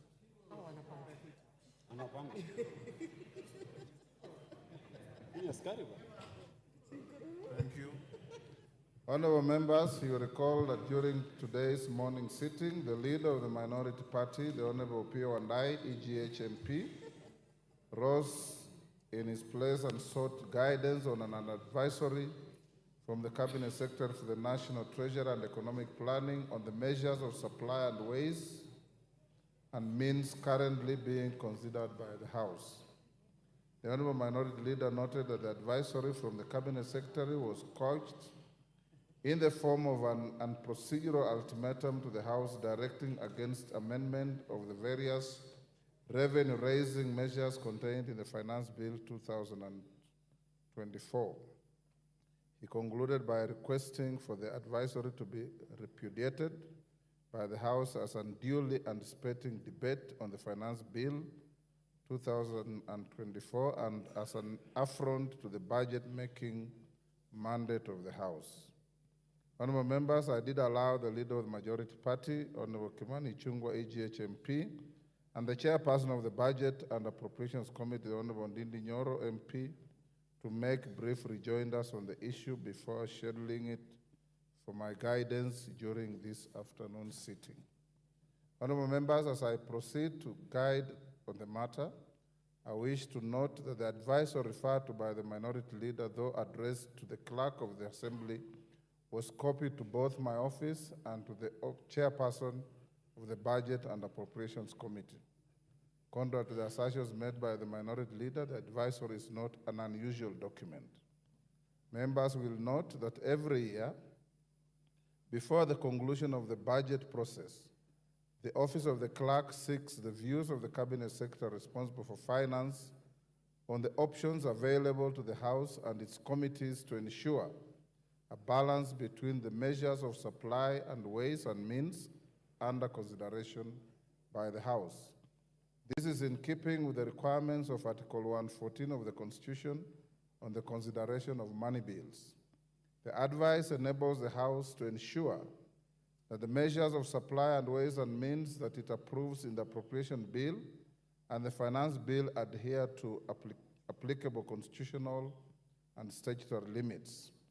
Honorable members, as you are aware, under Section 39A(4)(c) of the Public Finance Management Act, Cap 412A, any recommendations made or resolution passed by this House on revenue matters must take into account the impact of the proposed changes on the composition of the tax revenue that the National Treasury is expected to raise. Additionally, honorable members, under Section 45C of the Public Finance Management Act, the House is under an obligation to ensure that the total amount of revenue raised is consistent with the fiscal framework that it approved during the budget process. During its consideration of budget proposals, the House must strike a balance between the supply of monies that it appropriates for the national government and the ways and means of financing such expenditure. as ably expressed by the leader of the majority party and the chairperson of the Budget and Appropriations Committee, any negative imbalance between the ways and means and the supply approved by the House ultimately results in a fiscal deficit. This deficit can only be addressed through borrowing, enhanced taxation, or reduction of the estimates of expenditure. Honorable members, if you listen to the contributions of the Honorable T.J. Kajwang yesterday, these are the exact words he used in his contribution. And he was very right in law and under the Constitution. As members will recall, any borrowing sanctioned by the House must strictly adhere to the threshold prescribed by this House in line with Section 50 of the Public Finance Management Act and the principles outlined under Article 211 of the Constitution that cautions against overburdening future generations with unnecessary bad debt. Honorable members, all things considered, my reading of the advisory from the Cabinet Secretary is that it constitutes a reminder to the House of its constitutional and statutory obligations. I do not view it as a directive in the manner argued by the minority leader. In the letter, the Cabinet Secretary reminds the House of the recent increase made to the estimates of expenditure when the House considers supply measures.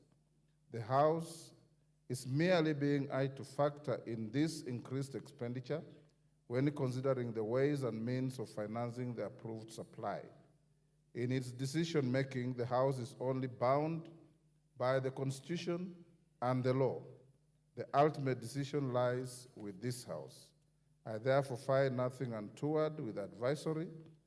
Its contents may be used for the information of the Budget and Appropriations Committee, the Finance and National Planning Committee, and House in plenary and during the Committee of the Whole while considering both the Appropriations Bill and the Finance Bill. The House is accordingly guided. I thank you. On what the Honorable Tienda Molo has raised, entry and access to the galleries is not a right of anybody.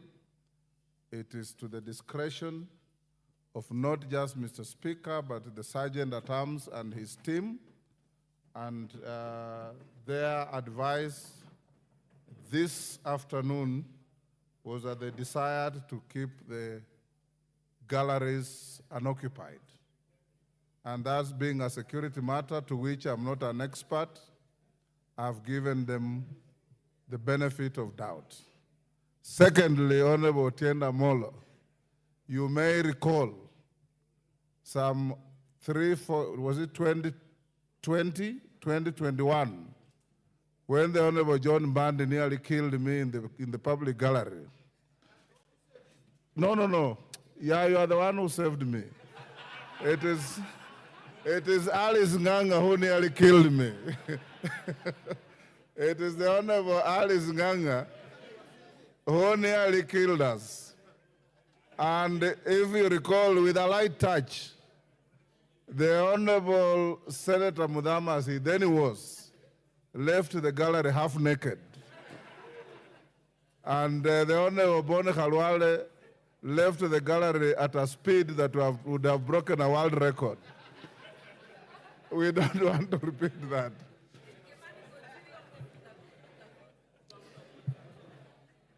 Honorable members, now we go back to the bill.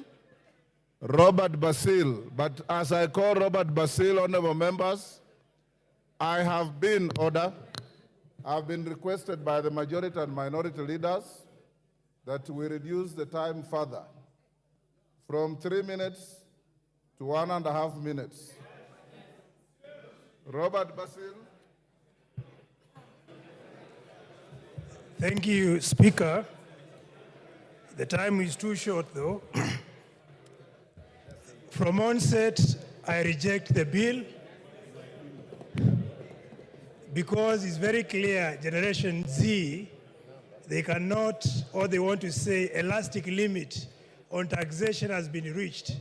So we need to listen to the cries of the citizens and do like what Ronald Reagan in the US did. We cut taxes and we cut government expenditure. So, Mr. Speaker, if you look at some of the taxes, for example, if you look at the excise duty on coal, the 5%, in principle, Mr. Speaker, what it will do is going to kill cement, clinker manufacturing industries. And with that, we are going to lose jobs, lose revenue, and will not be able to realize the target. Additionally, the import declaration fee, Mr. Speaker, that has been raised from 2.5 to 3.5% is going to be moved to the final consumer. And since we import most of the items, for example, medicinal drugs, Mr. Speaker, it means hustlers and the poor patients will not be able to afford medicine. So, Mr. Speaker, what I want to say is this finance bill, we need to say no to it and possibly try to cut on taxes. Additionally, Mr. Speaker, the levy, eco-levy on plastics, is going to increase price on plastic packages. And in reality, that is going to affect export of flowers and make our flowers not competitive. Thank you, Mr. Speaker. Victor Koech, Chepalungu. Thank you so much, Mr. Speaker. It's unfortunate that I'm now getting 1.5 minutes, but nonetheless, I will try my best. Mr. Speaker, this particular debate is taking a totally different angle, a political angle. As to why I'm saying this is because members have now deviated from arguing from a point of facts to now dealing with political issues. As to why I'm saying so, Mr. Speaker, is the fact that now informing the House that bread is going to be taxed, while the fact is the committee led by Kimani Kuria sought the public opinion, and on sorting on the public opinion, the committee is now dropping 16% VAT on bread. On motorcycle, Mr. Speaker, again, the committee report is saying that instead of allowing importation of motorcycles, we promote our local manufacturers so as to create job opportunities for our citizens. And in that case, Mr. Speaker, I support. Thank you so much. Jalango Langata. Order, yes, Kibagendi. What is out of order? And under what standing order are you? Thank you, Mr. Speaker. There is a stranger in the house. I've seen someone resembling Oscar Sudi in the house. There's a stranger in the house, Mr. Speaker. Order, Honorable Kibagendi. If you want to provide comic relief, that is a very poor one. Go on, Jalango. Thank you so much, Mr. Speaker.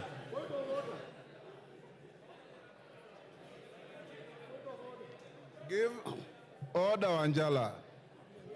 What is out of order? Give Angela the mic. What standing order are you standing on? What order? What is standing 91. order? 91, Mr. Speaker. Pardon? 91. Order. Order. 91. Take your seat.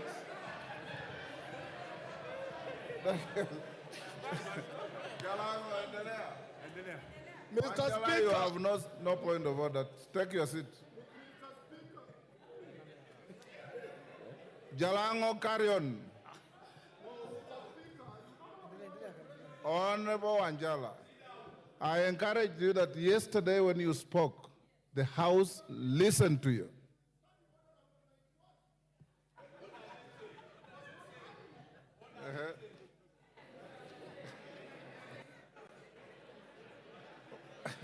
What is it about?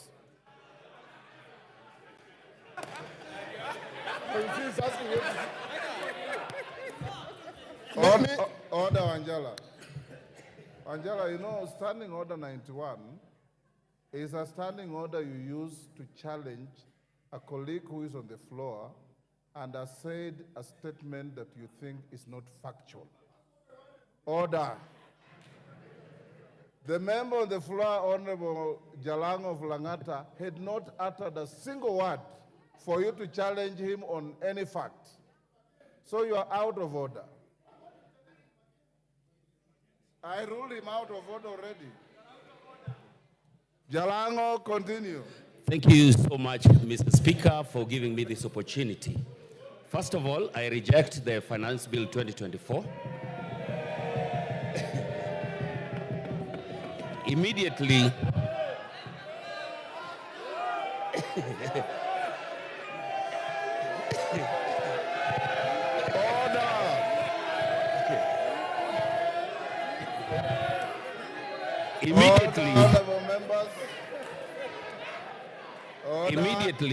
immediately touched around everything that touches a common person.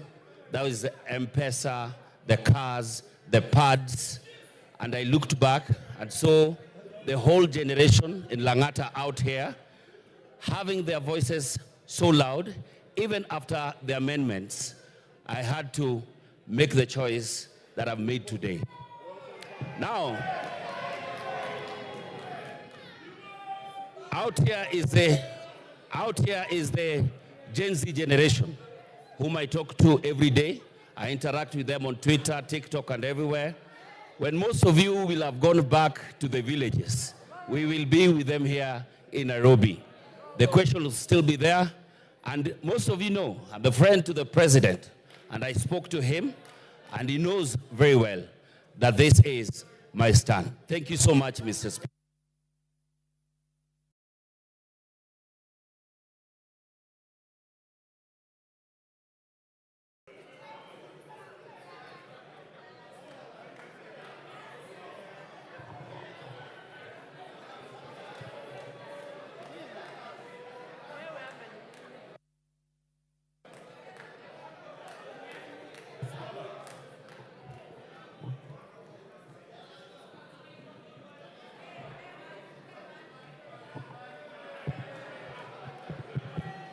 Order. Honorable Katana. Honorable Katana. You are being grossly disorderly. Please exercise some decorum. Not just you, everybody else that is either cheering or jeering. We want to have an orderly end to this. Member for Kuresoi. Thank you, Mr. Speaker, for giving me this opportunity to give my voice on this important bill. I've been waiting for it since morning. From the onset, Mr. Speaker, I want to say that I support the bill 2024-2025. I'm supporting the bill, Mr. Speaker, because of a number of reasons. One of the reasons is the increase in CTF is the increase in CTF by around 50 million. This CTF, Mr. Speaker, is a fund which touches all corners of our country. And this is a fund which has really transformed our country. Mr. Speaker, I also want to say that I support this bill because of the 50 million which has been set aside for electricity. Mr. Speaker, when I go around my constituency, Kuresoi South, people are asking me about electricity, maximization of transformers, and installation.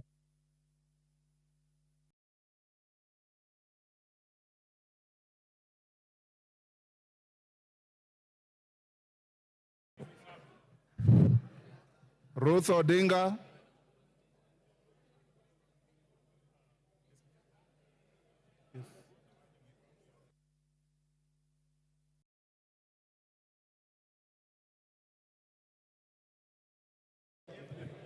Can you give... Thank you, Mr. Speaker. I stand up here to reject the bill, the Finance Bill 2024, And mine is very simple. This finance bill is actually an IMF-driven finance bill. One of the tenets of the IMF is to see countries that they come into to stop subsidies, also to promote privatization, but the worst is for these countries to have oppression. That is the oppression of the people.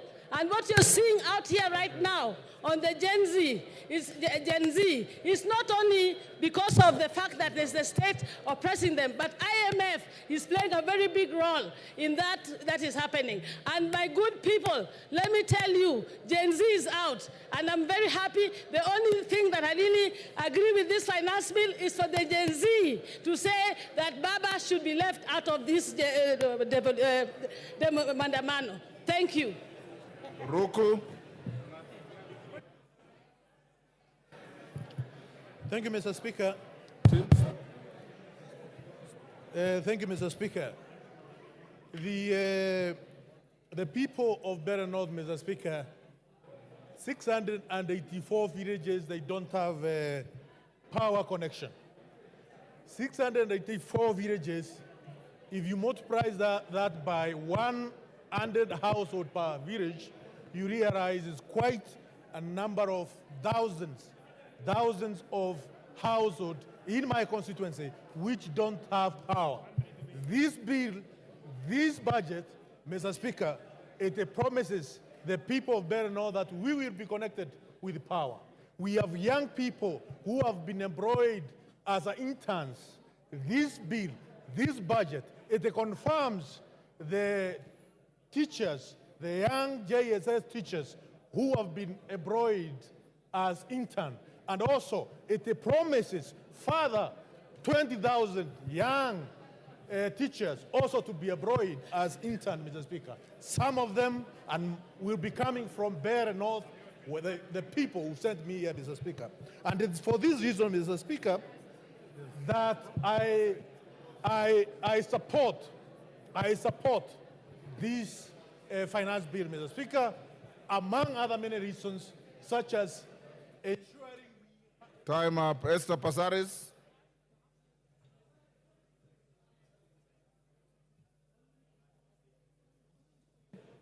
Thank you, Mr. Speaker.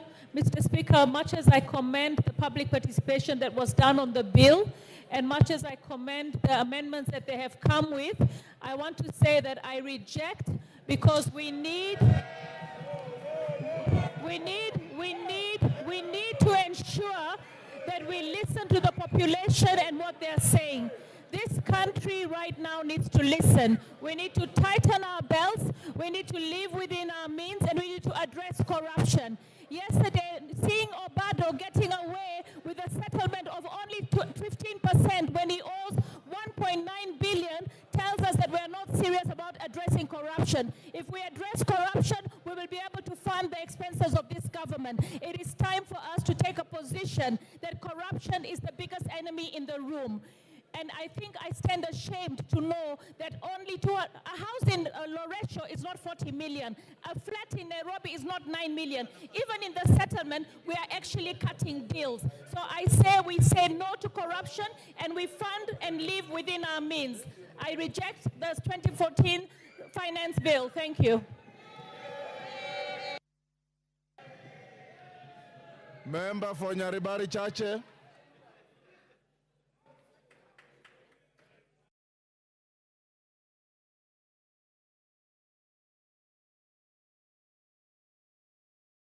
Mike. Thank you, Honorable Speaker.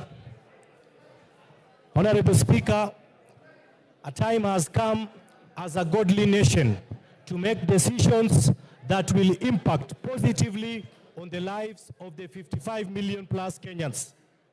Today, Honorable Speaker, I stand here to vote and support the Finance Bill 2024 so that the people of Nyaribari Chache and the people of Kenya can get infrastructural projects, electricity, water, and much more.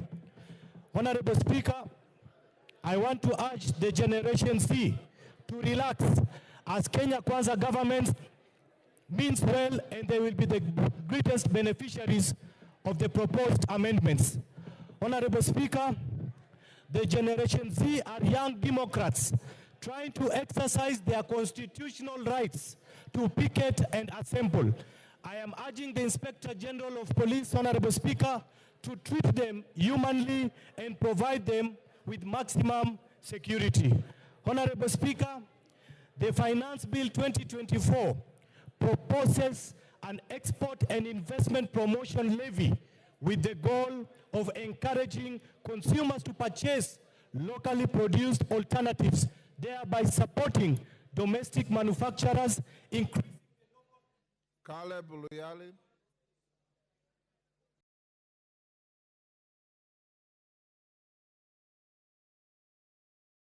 Thank you, Speaker. Finally, I got a chance.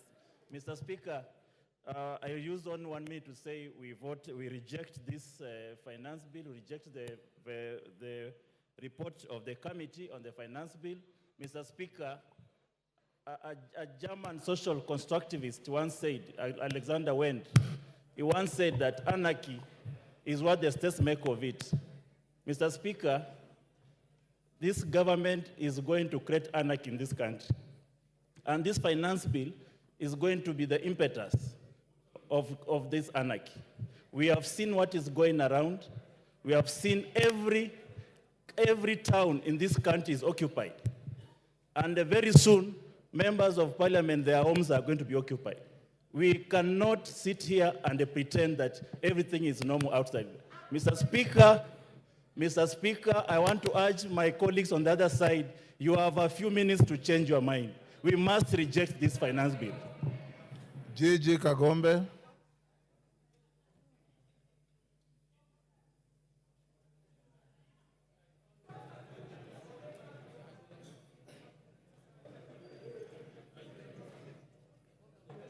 Give him the mic.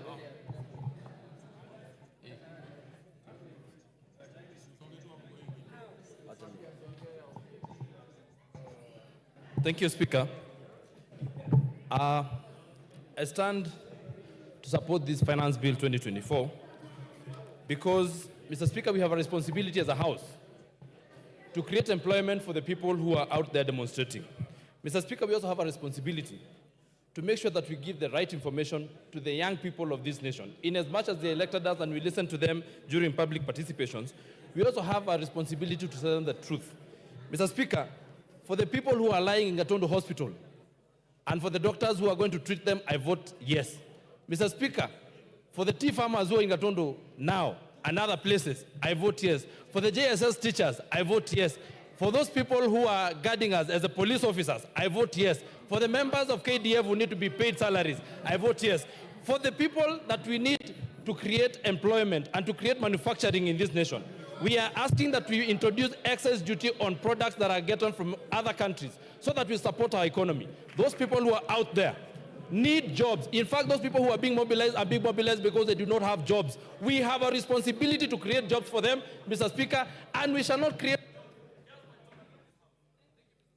Thank you. Member for Kajiado East. Yes. Mai. Give him the mic. Yes. Okay. Mai, use the next mic. Thank you, Mr. Speaker, for giving me the chance to contribute on behalf of the people of Kajiado East constituency. I rise to oppose the finance bill for 2024 because the bill has excessive taxes on common wananchi. Mr. Speaker, as you can see, our economy has not improved, and we have about 16% of our population living below poverty line. And the reason is because of bad economy as well as corruption in this country. By taxing them more, I feel like it's putting a burden on wananchi, which we should be doing more to help them than hurting them. Mr. Speaker, when you also look at the fuel levy of 9 shillings, that is another burden to wananchi. I can imagine by people commuting between Kitengela and Nairobi and back and forth, paying more for transport because of the increase of the fuel levy. So, Mr. Speaker, I stand to oppose the bill because it is not friendly to common wananchi. Thank you, Mr. Speaker. Moses Kirima.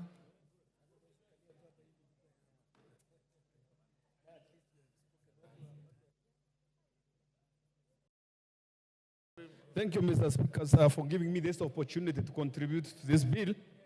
Mine is that by the time when this bill came originally, it was too bad and it was punitive to the people. And my people had instructed me that if it was to be as it was, I was meant to oppose it. But when I came and raised the issue with the chairman of finance, Mr. Kimani Kulia, he told me that there are going to be some amendments, of which actually what I was told to oppose, the bread, taxation, bondas, rentals, essentials, cooking well, and avocados, and the rest, the agricultural outputs. After the amendments, I don't see any reason to oppose it. So I thereby support it with amendments. But if there are no amendments, no way. Thank you, Mr. Speaker, sir. Ken Chonga.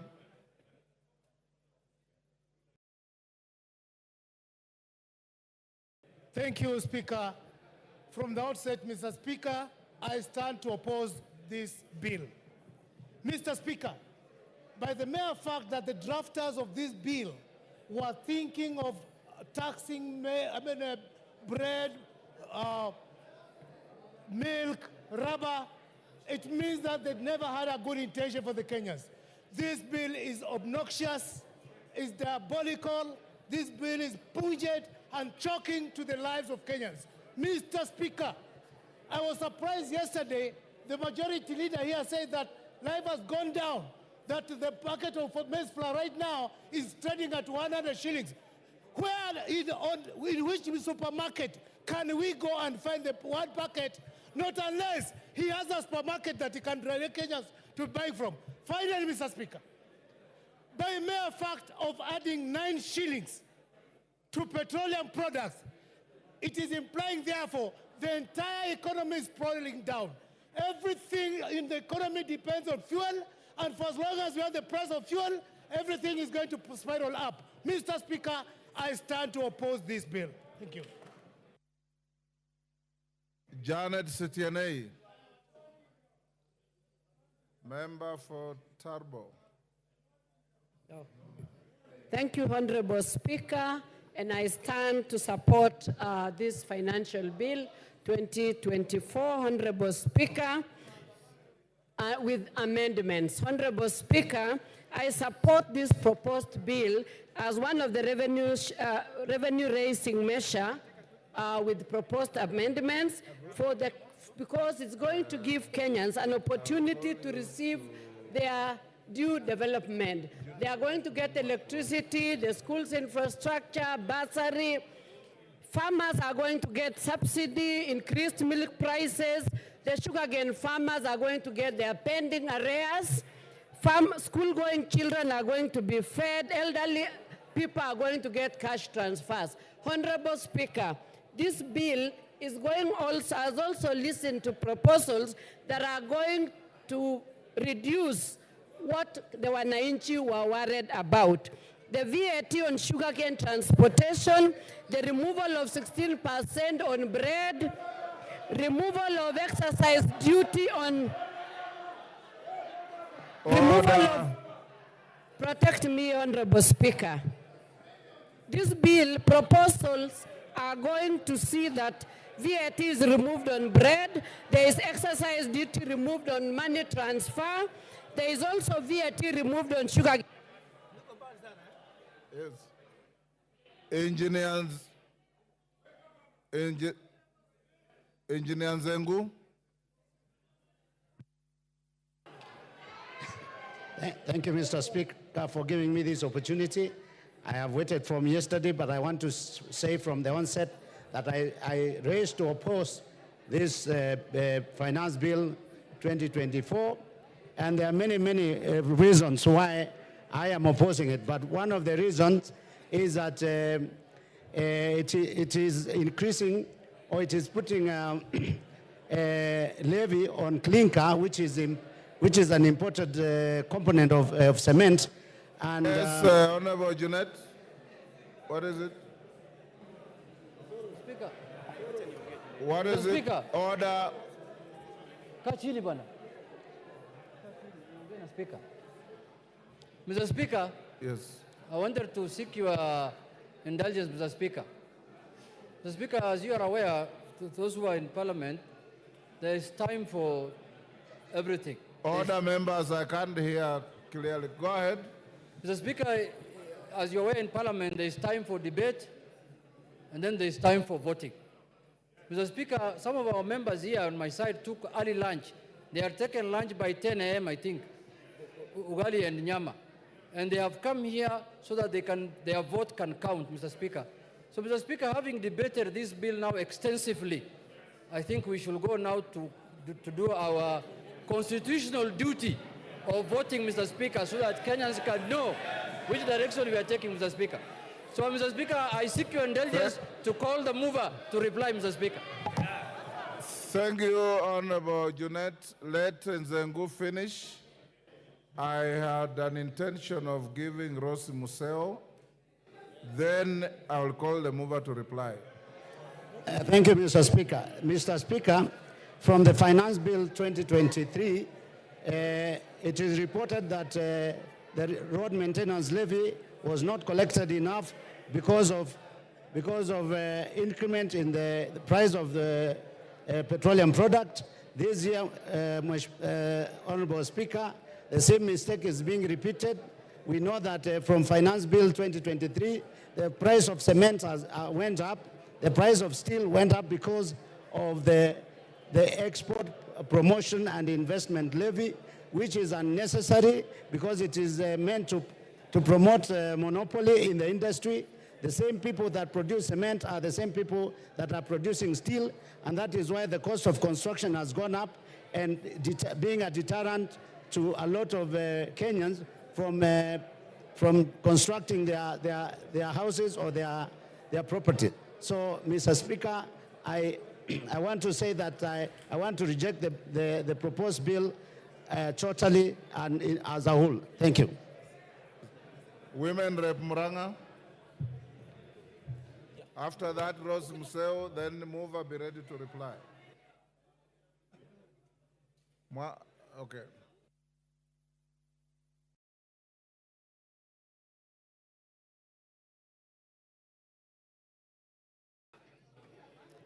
Thank you, Mr. Speaker, for giving me this opportunity. I rise to support the bill, and I will vote yes for the bill.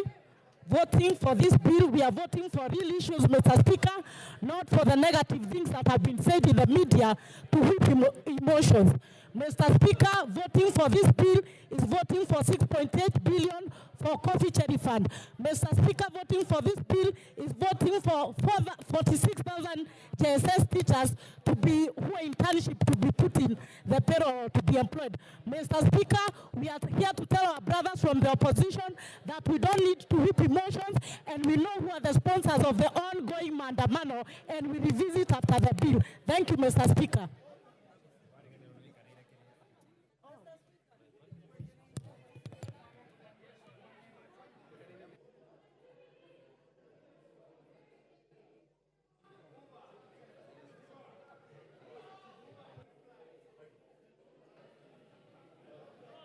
Thank you, Mr. Speaker, for giving me this opportunity to add my voice onto this. And I start by saying that I reject this finance bill 2024-2025. And Mr. Speaker, you can see from what is happening in the streets of my constituency, the picketing and the protesting the people are doing on my constituency, because this bill is not undergo due public participation. And that is why I'm saying if they listen to the people in the first place, they should listen again and they take the bill back to the people. We reject it and we ask for it to be withdrawn, be taken to the people, because the people are the taxpayers. They are the people we are subjecting to these taxes. They should be heard. And then, Mr. Speaker, I would like to ask the government side not to pretend that they are doing Kenyans favors by introducing these amendments. Actually, these amendments were not there in the Finance Bill 2023. It is not a favor you are doing the people of Kenya, and we are asking the people in the government to listen to the common mwananchi. I've done so, and that's why I reject this bill. I've also listened to my side of the divide of the government, which is the Azimio coalition with the most professors who can never be wrong on this finance bill. And that is why I reject this finance bill. Thank you, Mr. Speaker. Asante. Asante Bwana Spika kwa nafasi hiyo umenipatia. Mimi natoa sauti yangu kupinga mswada huo wa fedha wa mwaka 2024 na 25. Kwa sababu watu wa Makueni wameniambia kabisa mswada huo hawezi kukubali jinsi ulivyo, na nasema hivi ya kwamba Wakenya wametoka katika janga la corona ambalo limeweza kufanya wengi waliishiwa na biashara zao, wengine hawako kazini, na maisha ya Wakenya yamekuwa katika hali ya juu sana, na serikali haijafanya mikakati maalum ya kuweza kuboresha maisha ya wananchi wa Kenya. Tungekuwa katika nyumba hii tukiongea jinsi ambavyo tunaweza kuwasaidia Wakenya waboreshe maisha yao. Nasema hivi ya kwamba kupata pesa ambazo ni za kuweza kusaidia serikali kuendelesha mambo yao, kuna njia nyingi. Kizungu kingi ambacho kimezungumzwa na mwenyekiti wa bajeti, naomba watumie, kwa maana watumie mbinu hizo, wakae chini kama kamati na kuangalia ni jinsi gani wanaweza kuleta fedha bila kumuumiza mwananchi wa kawaida. Tukiangalia mambo ya soda ambayo yamezungumziwa sana, niseme ya kwamba naomba kabisa jinsi nchi zingine zinapeana soda bure,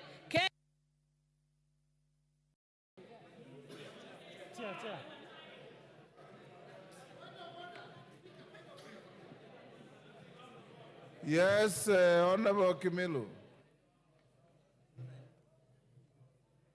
Honorable Kimilu. Speaker, is it in order for you to deny me a chance to reject this finance bill? Because I've been here since just a day, and you not give me any chance, but I reject this bill, Mr. Speaker.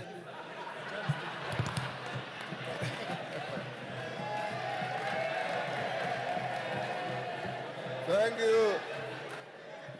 Honorable Kimilu, order. You have rigged yourself to the Hansard.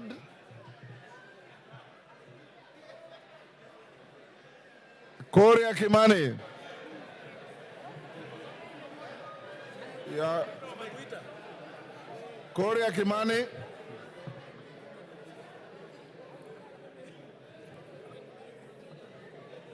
Thank you very much, Honorable Speaker. When I've watched the debates yesterday and today, I celebrate the democracy that our forefathers fought for. That Kenyans across the political divide can sit down for hours on end and discuss issues of this country. And as it has been said, the conversation on our country is no longer about our communities, it is about of how to grow our economy and our country. When we have differed on the how, not on the what we need to do as a country in order to become a growing economy. But Honorable Speaker, sadly, this debate has been skewed in a different way because of the fallacies and the lies have been told. Honorable Speaker, I have seen some members and members of the public say that the bill introduces taxation on cancer patients. I have gone through the bill word by word, clause by clause, and there is absolutely nothing on this bill that mentions about cancer patients. These falsehoods to emotionalize our members of the public is immoral, is wrong, and it is very distasteful. We have seen a lot of contestation, especially by our young people, that there is introduced taxation on digital content creation. Honorable Speaker, this is far from truth. In fact, the bill proposes to exclude content creation that does not lead to money generation. The rejection of this bill will make our content creators worse off than they are in the current provisions of the law. The current provision of the Finance Act talks about content creation even when it is not monetized.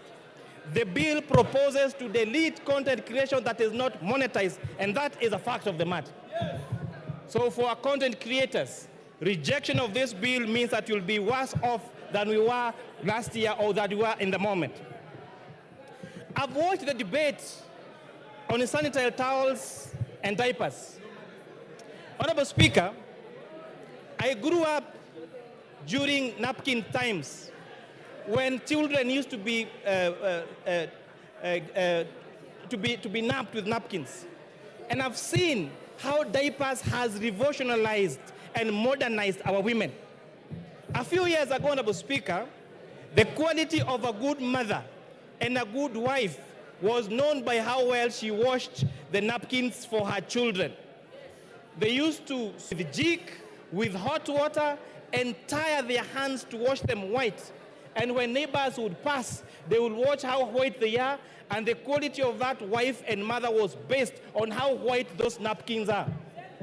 Therefore, where we are in diapers, we have greatly revolutionized and given dignity to our wives and to our mothers.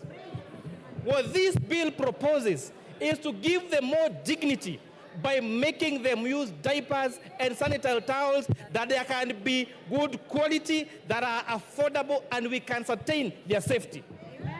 That is why we are saying that let us use our own locally manufactured products. Honorable Speaker, how much do we hate ourselves as Kenyans that we demonize our capacity to manufacture here locally? How much do we hate our young people that would rather export these jobs to India and China and not have them here in Kenya, Honorable Speaker?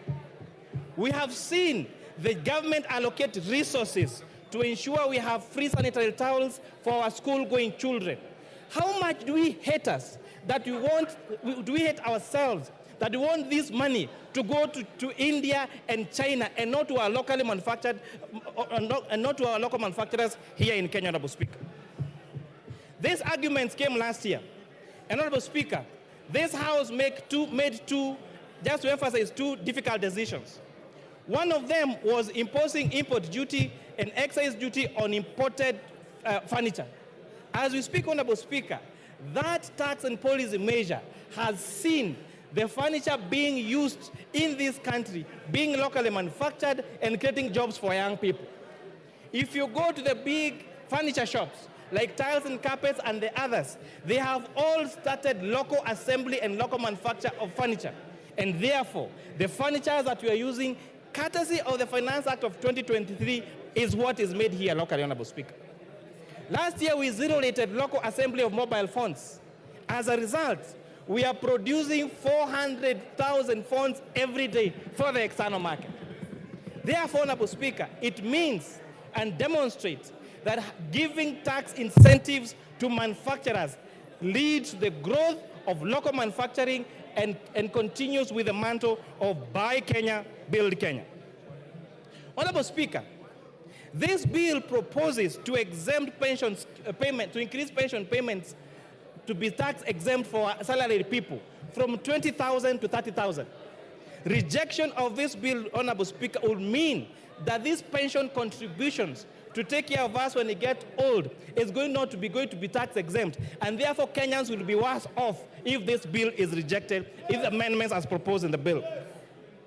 On pay as you earn, Honorable Speaker, all statutory deductions, which are housing levy, chief, and NSSF, have been proposed in the report of this committee to be tax allowable for pay as you earn. Rejection of this bill as amended by this committee would mean that our salaried Kenyans will have less disposable income to take home if this bill as amended is going to be rejected. Honorable Speaker, on the ease of doing business, if you have sales that are that are above 5 million shillings, you are subject to VAT registration. This bill and the report of this committee recommends increasing this from 5 million to 8 million shillings. Therefore, rejection of this bill will, as amended by the committee will make it more difficult for our businesses. Honorable Speaker, you heard the complaints on eating systems last year for our avocado farmers and for the young traders. This bill, as proposed with the proposed amendment by the committee, is exempting subsistence farmers and SMEs with a turnover of less than 1 million shillings from... Yes, order. Jared Okello, what is the point of order? And under what standing order are you raising? Give him the mic. I thank you very much, Honorable Speaker. I rise on a point of order number 91. Honorable Speaker, there is a pattern that is developing into this House that each time we come up with objectivity on a matter such as this, we are being told that CDF will be reduced, there will be no Kera roads. This kind of blackmail must stop, Honorable Speaker. We must always What is out of order? What is out of order is what the chair of the Finance Committee is telling us, Honorable Speaker, that it will reduce even issues of this House, Honorable Speaker. But I also reject this bill in total in line with Nyando. Order, Jared. That is called rigging. Finish up, Kimani. Thank you, Honorable Speaker. So saying that, Honorable Speaker, this bill, the challenges that I have had on ITIMs and the complaints by our farmers and our SMEs has made this committee recommend the removal of the requirement of registration for ITIMs for farmers and has advocated for what we call reverse invoicing and the reduction of this of the threshold for registration to those with a turnover of 1 million shillings. Honorable Speaker, this is going to lead to a more ease of doing business, Honorable Speaker. On the matter of internet and all this space around internet, Honorable Speaker, this bill proposes to increase investment deductions for fiber, for identifiable rights to the fiber optic cable and spectrum license by a telecommunication operator by 10%. This is going to enhance availability and the rollout of fiber optic and internet connectivity to the whole country, Honorable Speaker. Lastly, I know the generation behind us is used, their quickest mode of communication is platforms like TikTok and Instagram. Honorable Speaker, if you check that platform, the reels are very short, and therefore the way of communication is sensationalized. I'm really urging our young generation, the people that are calling me on my phone, I took my lunch break yesterday and my lunch break today to return all the calls I got to my phone. And I was asking them, you are telling me to reject. Tell me what you want to reject in this bill. Then they say, we have a katatu. I am asking them, what clause is adding additional taxes and difficulty of doing business? They say, we have a katatu, because they have not taken time to understand this. And with that, Honorable Speaker, I beg to reply. Order, honorable members. Members on their feet, take your seats. He has concluded, Baba Wino. Order. Order, members, take your seats. Member for Bumula, take your seat. Member, take your seats. Member for Kuresoi. Honorable members, Nyamita, take your seat.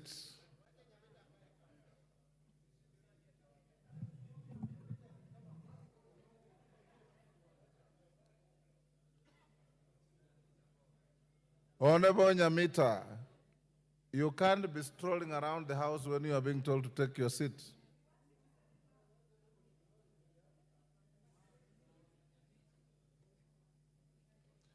Honorable members, we have come to the end of debate on this bill, the Finance Bill, National Assembly, Bill number 30 of 2024. Before I put the question, I want to direct the House as follows. My question will not attract a voice vote. We will go straight into division. I had directed the House yesterday, and I repeated this morning, that in the interest of proper time management, the voting will be electronic. Order. Order. Order. Order. Honorable Kajwang. Honorable Kajwang, you are my junior but a senior lawyer. And